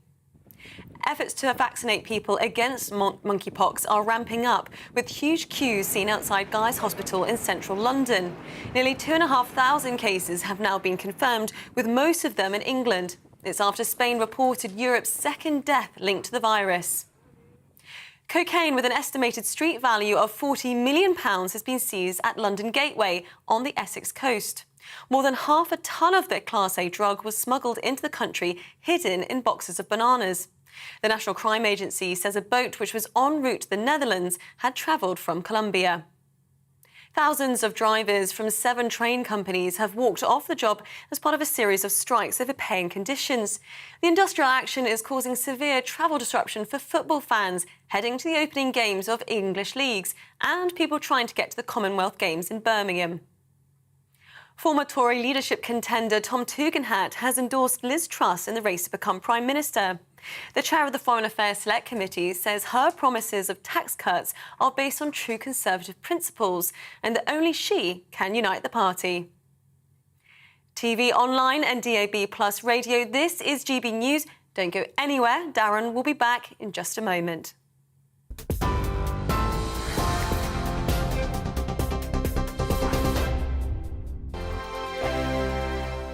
We are GB News. We're right across this great nation.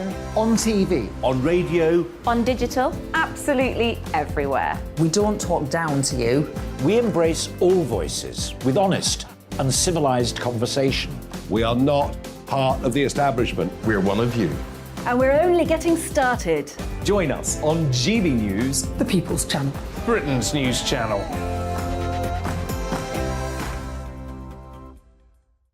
Hi there, it's Stephen and Anne. At breakfast from 6 a.m, you'll always be caught up with everything you need to know. The latest headlines, opinions and debates. We'll bring you the good news and the bad, but most of all, we're here for you. Remember, send in your views and let us know what you would like us to talk about. That's because we're your news channel.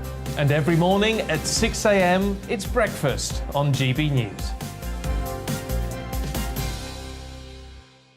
My name's Tom Harwood and join me 9:30 a.m. every weekday for The Briefing, your one-stop shop for everything you need to know about what's going on in politics today. I wonder if this is a deal that might need to be like the biscuits in this factory, twice baked. Is there not an opportunity here to win out against the extremes? Tom Harwood, GB News. What are you going to do about it? Things should have been done differently, and they certainly are being done differently. Don't miss it. The Briefing with me, Tom Harwood, 9:30 Monday to Friday on GB News. Where would you like to go? Just take me to the studio, please, mate. You know where you're going. I've got a show to do. Friday Night Feast on GB News, 7 p.m. And it's like nothing you've ever seen before. We take a different angle on the week's biggest news stories. The viewers and listeners set me some absolutely mad challenges to do. We tried to rehome a rescue dog. And yes, there's some other wacky stuff in there as well. I feel like I could take on the world. Well, that's that. Friday Night Feast with me, Patrick Christie's, every Friday, 7 till 9 p.m. on GB News. Be there.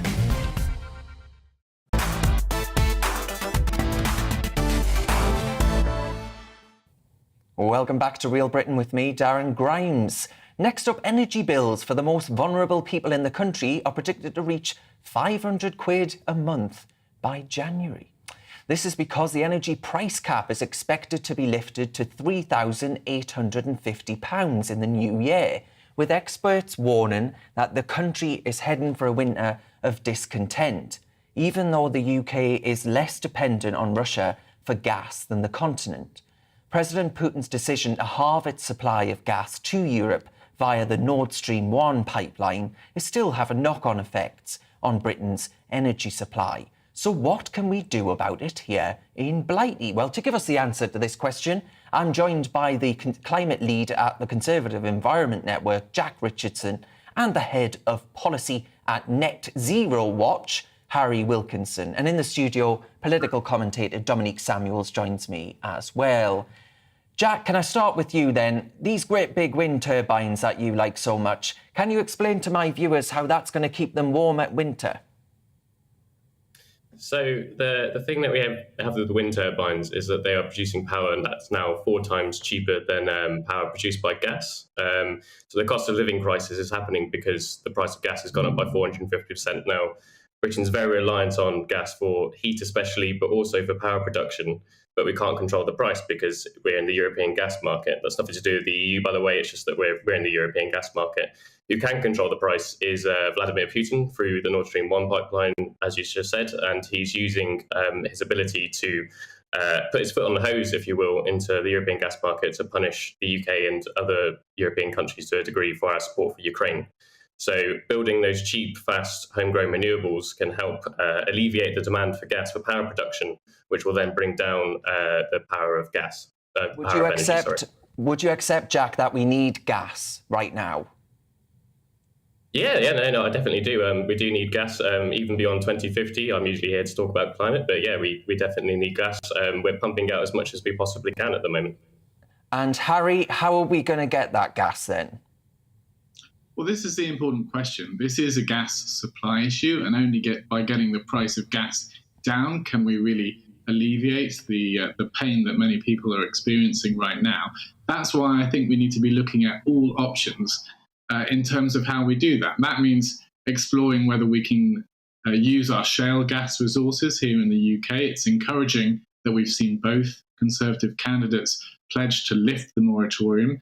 So we need to see action to try and make the best use of that opportunity to produce gas right here in the UK. That could lower our emissions by not having to import Russian and other foreign gas.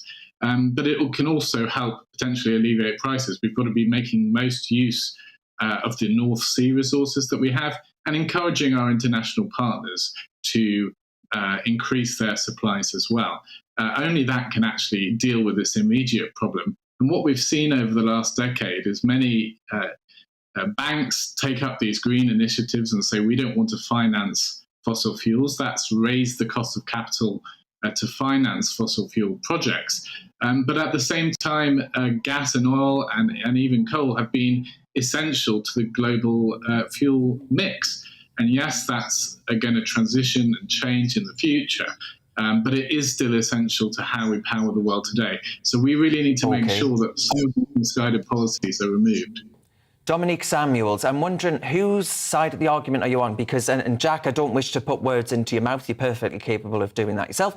But I'm just wondering, the two positions there, Dominique, appear to be, right now, renewable energy is cheaper than fossil fuels, but then we still need the fossil fuels during this energy transition. So what are we to do, Dominique? I think Harry's viewpoint is more reflective of reality, unfortunately, because yes, renewable energy sources are cheaper at the moment, but a lot of that has actually been artificially manufactured over the last decade. We're pouring more and more money into the renewable energy industry. Banks are essentially being paid to do this.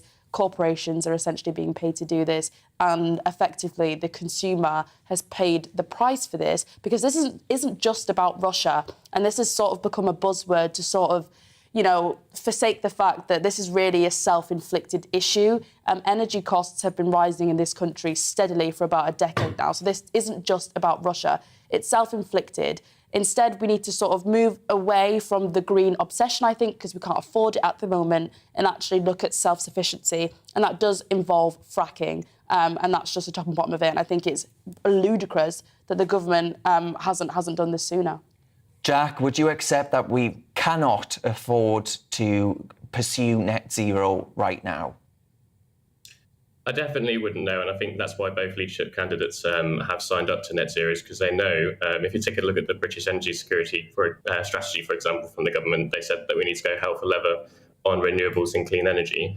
I think there's this common misconception that it's either or. At the moment, I'm thinking it's very much renewables, gas, everything from the North Sea that we can get our hands on, scaling up nuclear. I don't think that fracking, even though both candidates have said they're okay with it, we tried it once, it didn't really work. They've said that if local communities are okay with fracking, then try it again, fill your boots. But I really want to concentrate on what we know works now, which is renewables, which are cheaper, and they were cheaper even before the invasion of Ukraine, by the way, the cheapest source of power available to us, and insulation as well. So help people make their homes more energy efficient so they remain warmer and have lower bills. Harry, this sounds like the land of milk and honey as far as Jack's renewable future is concerned. Well, I think when we look at the costs of renewables, we have to actually reflect on the wider system costs. There's the cost of generating the electricity on its own, but then there's also balancing supply and demand at all times. Renewables are very intermittent. They may produce a lot of energy at one point, and then at another point, that has to be entirely backed up by fossil fuels. And so we see the capacity margins of gas and nuclear potentially eroded and become more expensive as well. So this is about how do we produce a grid that is actually functioning properly. And we see some of these wind plans from Rishi Sunak, for example, 45 gigawatts of wind. I think the governments before then had promised something similar. But what is this extra power going to be doing? Is it going to be excess production in times when we don't actually need it? The storage issue still hasn't fundamentally been solved. And so we're taking a big gamble with this approach. We need to be looking at nuclear. Nuclear has been abandoned. Part of the reason we're so vulnerable now is we phased out coal. We didn't invest in new nuclear. And so we've become heavily reliant on gas to balance supply and demand in the electricity market. And so that is a conscious policy decision that we've taken. And we need to avoid making the same mistake in the future and make sure we have a sort of balanced range of technologies that we're relying on. Dominique, I don't know about you, but listening to Harry and Jack, two opposing views there, different sides of the argument as far as net zero are concerned, I'm just wondering how the hell the British public, especially the least well-paid in this country, are going to manage to pay off 500 quid a month in energy bills. Yeah, the issue is they're quite frankly not going to be able to. And although the government has announced packages to help people with that, the fact of the matter is there are working people out there, people who don't receive benefits, for example. There are going to be working people out there that aren't really getting as much help as I think they should, whilst they're being told at every moment that the climate is in crisis and the world's basically going to go up in flames. So therefore, they need to fundamentally change the way they live their lives. I don't think the government is really being honest about what the consequences of net zero will be. And as a result, people will end up being colder and poorer. That's the reality, and it's not one that Green zealots really want to hear. So, Jack, as a Green zealot, how do you reply to that? So, right now, I'm more concerned, as you said, about the people who are facing £500 bills this winter. And the only reason because of that, the only reason for that is because of the price of gas. It's gone up by 450%. As I said at the start, we can't control the price of gas. The UK basically doesn't have enough gas underneath it. Could maybe try fracking again. We've already tried it once. It didn't work. But it still would take 5 to 10 years to scale up. The difference between Harry and I think I have more confidence in other technologies which are being developed and scaling up right now, like clean hydrogen, nuclear, renewables, a mix. But I think as well, if you're going to go back to people who are worried about their energy bills, totally get it. The only way you can really get them through it is by direct support. But the way to cut bills now is through renewables and insulation. There's nothing else that cuts bills like it. They just produce cheaper, more efficient electricity than gas-powered stations do. I'm not saying that we have to get off gas immediately. It's a transition. It's about developing new technologies through more research and basically allowing the market to move in that direction, which it already is. And like I said, have another go at fracking if the local communities want it. I just don't really have much faith that it's actually going to be able to yield that much. It didn't in Poland, for example. Okay. So I don't see why you have to place the house on fracking, basically. But then, of course, yeah. Shale gas extraction did do wonders for the United States of America, for example. You know, President Trump pulled the United States and Canada out of the Paris Climate Accords, and yet still massively reduced its emissions. But that we'll have to leave it there, folks. But what you have to remember is that the US and Canada are in North America, the UK and Poland are in Europe. They're different geologies. We also have other things that I could go into if you want that stop that. Okay, we haven't the time, unfortunately, Jack, but we'll get you back on. That was the climate leader at the Conservative Environment Network, Jack Richardson, the head of policy at Net Zero Watch, Harry Wilkinson, and Dominique Samuels in the studio. Now, plenty of you have been getting in touch about the Tavistock Centre that we were talking about earlier. It's the UK's only dedicated gender identity clinic for kids and young people, and the NHS is set to close it. Jim had this to say: the NHS making huge, woke, expensive mistakes? Never. Well, there we are.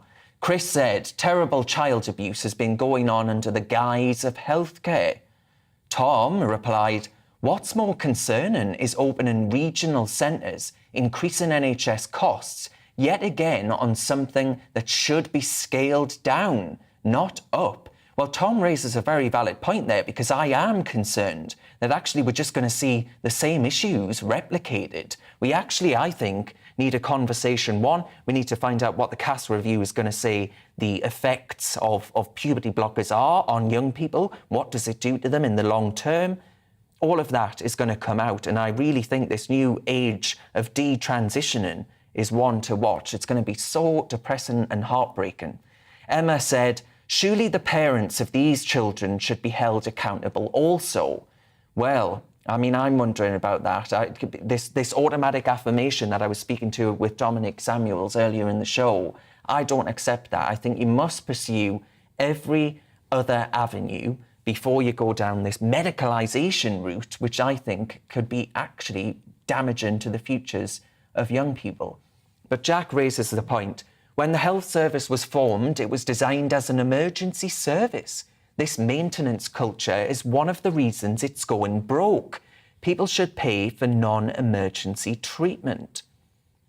Now, a lot of people would say to Jack, well, hang on, Jack, you're going to be responsible for trans people committing suicide and things like that, because actually they're not able to live their lives as they so wish. But it's an interesting point to raise. Mark said sheer lunacy to put pressure on children to determine their gender or sexual orientation before they know their own minds better. And that's the point there that Miriam Cates MP raised earlier on the show, where the likes of Stonewall are pushing the idea that 2-year-olds potentially can have conversations about gender identity is just loony, frankly. But the Tavistock and Portman NHS Foundation Trust said this in a statement: we will work closely with our partners and commissioners to ensure a smooth transition to the new model of delivery. Thanks as always to the likes of yous getting in touch and keeping those emails coming in at gbviews@gbnews.uk. Now, folks, on to the Labour Party. On Wednesday, Sir Keir Starmer sacked Shadow Transport Minister Sam Tarry, who joined a rail workers' picket line. Unions and senior figures on Labour's left weren't impressed by the move. Labour said the reason he was fired was for unauthorised media appearances. So could this spell trouble for the Labour Party? Well, joining me to discuss is the Labour Party's, the former editor of Labour List, Peter Edwards, and in the studio with me is the political commentator Dominique Samuels. Dominique, Sir Keir there sacking Shadow Transport Minister Sam Tarry, who joined rail workers on the picket line. Was he right? Do you actually think this bloke should have a right, Sam Tarry, to join trade unions? I mean, after all, the Labour Party was set up by trade unionists. That's a fair point to make, but I think it comes across as not as a government in waiting to have, members of your government in waiting then joining strikers on the picket line. It looks as though your Labour are fully endorsing strikers bringing the country to a halt. And I think most people indeed don't agree with the strikes, members of the general public. So therefore, to have Labour supporting them outwardly some of their ministers doing different things with no clear, coherent position on them. It just makes the Labour Party look all over the place. But then, at the same time, Labour is supposed to represent working people. That's what they say they're doing all the time. And it looks as though Keir Starmer doesn't actually have a clear position on that. Is he, going to purport to be the man of the people, or is he going to purport to be the man of the centre? And I don't think that's really clear. OK, Peter Edwards, is this an election-winning move? Well, the result of the election won't be decided for a long time yet, and we don't even know who the Tory candidate for Prime Minister will be in a year or so, whenever it's held. But I'm not sure I really agree with what I've just heard. I mean, Britain has not come to a halt. The number of strike days has gone down by about 90% since the 1970s. So I think people like Grant Shapps, the Transport Secretary, and he might lose his job soon, they have a political incentive to say things like Britain is grinding to a halt and unions holding the rest of the country to ransom. And it's just not true. It's, Sam Tarry made the point that if prices are rising faster than wages, you're getting poorer.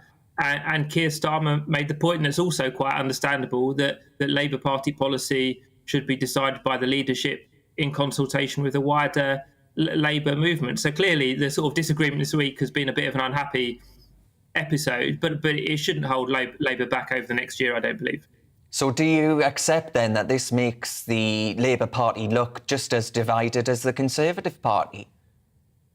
No, not at all, because you've had allies of Liz Truss saying to the media this week that Rishi Sunak, the man that ran the economy until a few weeks ago, is quote-unquote unfit to be Prime Minister. It's not just the Conservative leadership battle is kind of writing the script for Labour's general election campaign. That work has already begun. I don't work for the Labour Party, but there is a Labour Party video out now compiling all the rude and mean things the Tory candidates have said about each other, being incompetent, unfit, out of touch. And of course, this comes after the deceit of Boris and a schism among the party over Brexit that it's either gone on for 4 years or 40 years, depending when you start it. So I think the Tories are a lot more divided.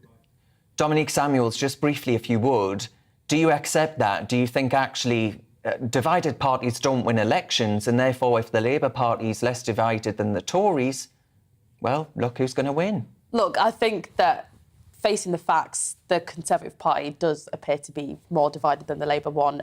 Conservative candidates are ripping chunks out of each other, and that's something that the Conservatives themselves, as well as members, have conceded, that this leadership election isn't really doing the party any favours.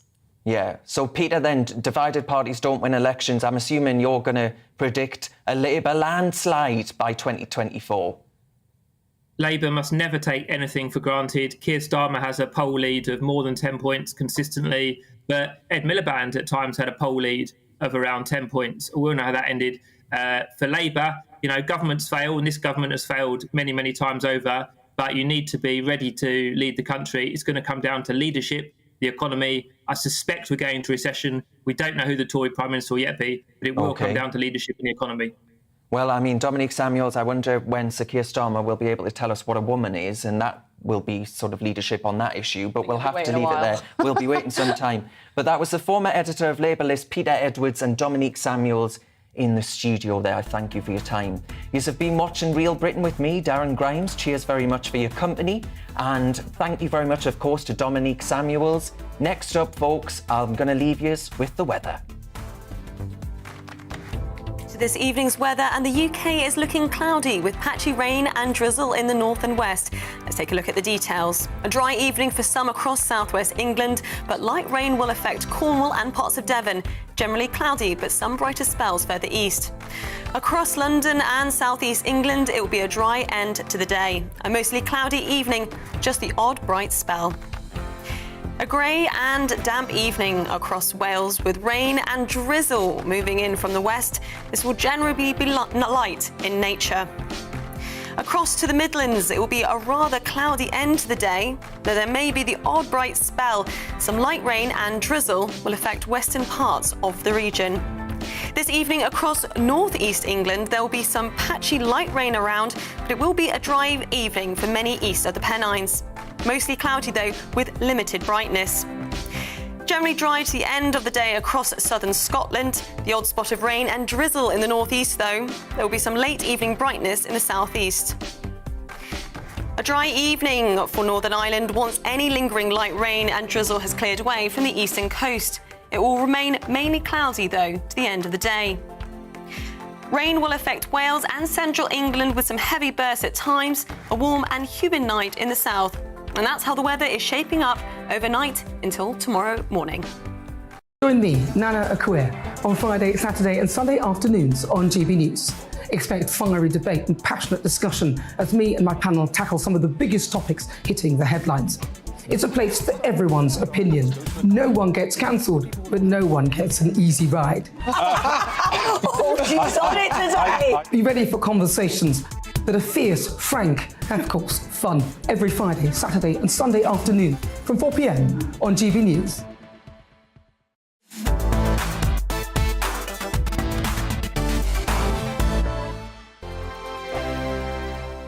We are GB News. We're right across this great nation. On TV. On radio. On digital. Absolutely everywhere. We don't talk down to you. We embrace all voices with honest and civilised conversation.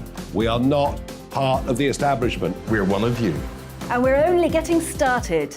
Join us on GB News, the People's Channel, Britain's news channel.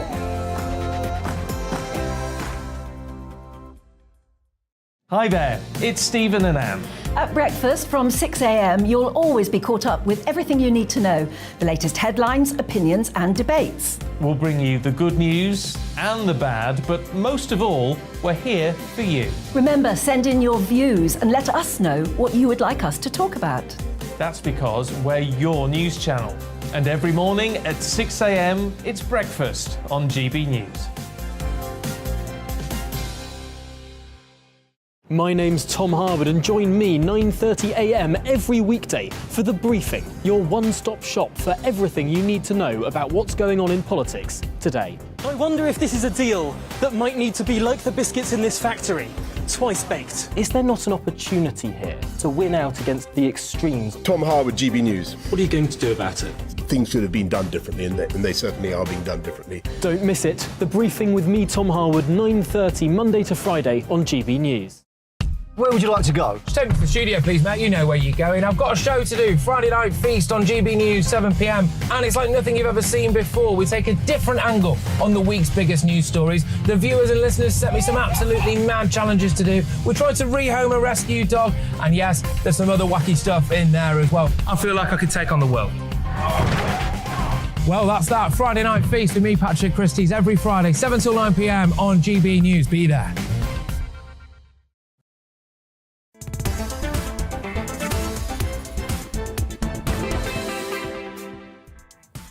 So good afternoon, welcome. This is GB News on TV, online and on digital radio. I'm Nana Akua. And for the next 2 hours, me and my panel will be taking on some of those big topics that are hitting the headlines right now. This show is all about opinion. It's mine, it's theirs, and of course it's yours. We'll be debating, discussing, and at times we will disagree, but no one will be cancelled. So joining me today, it's columnist and model Lizzie Cundy, and also former Labour MP Stephen Pound.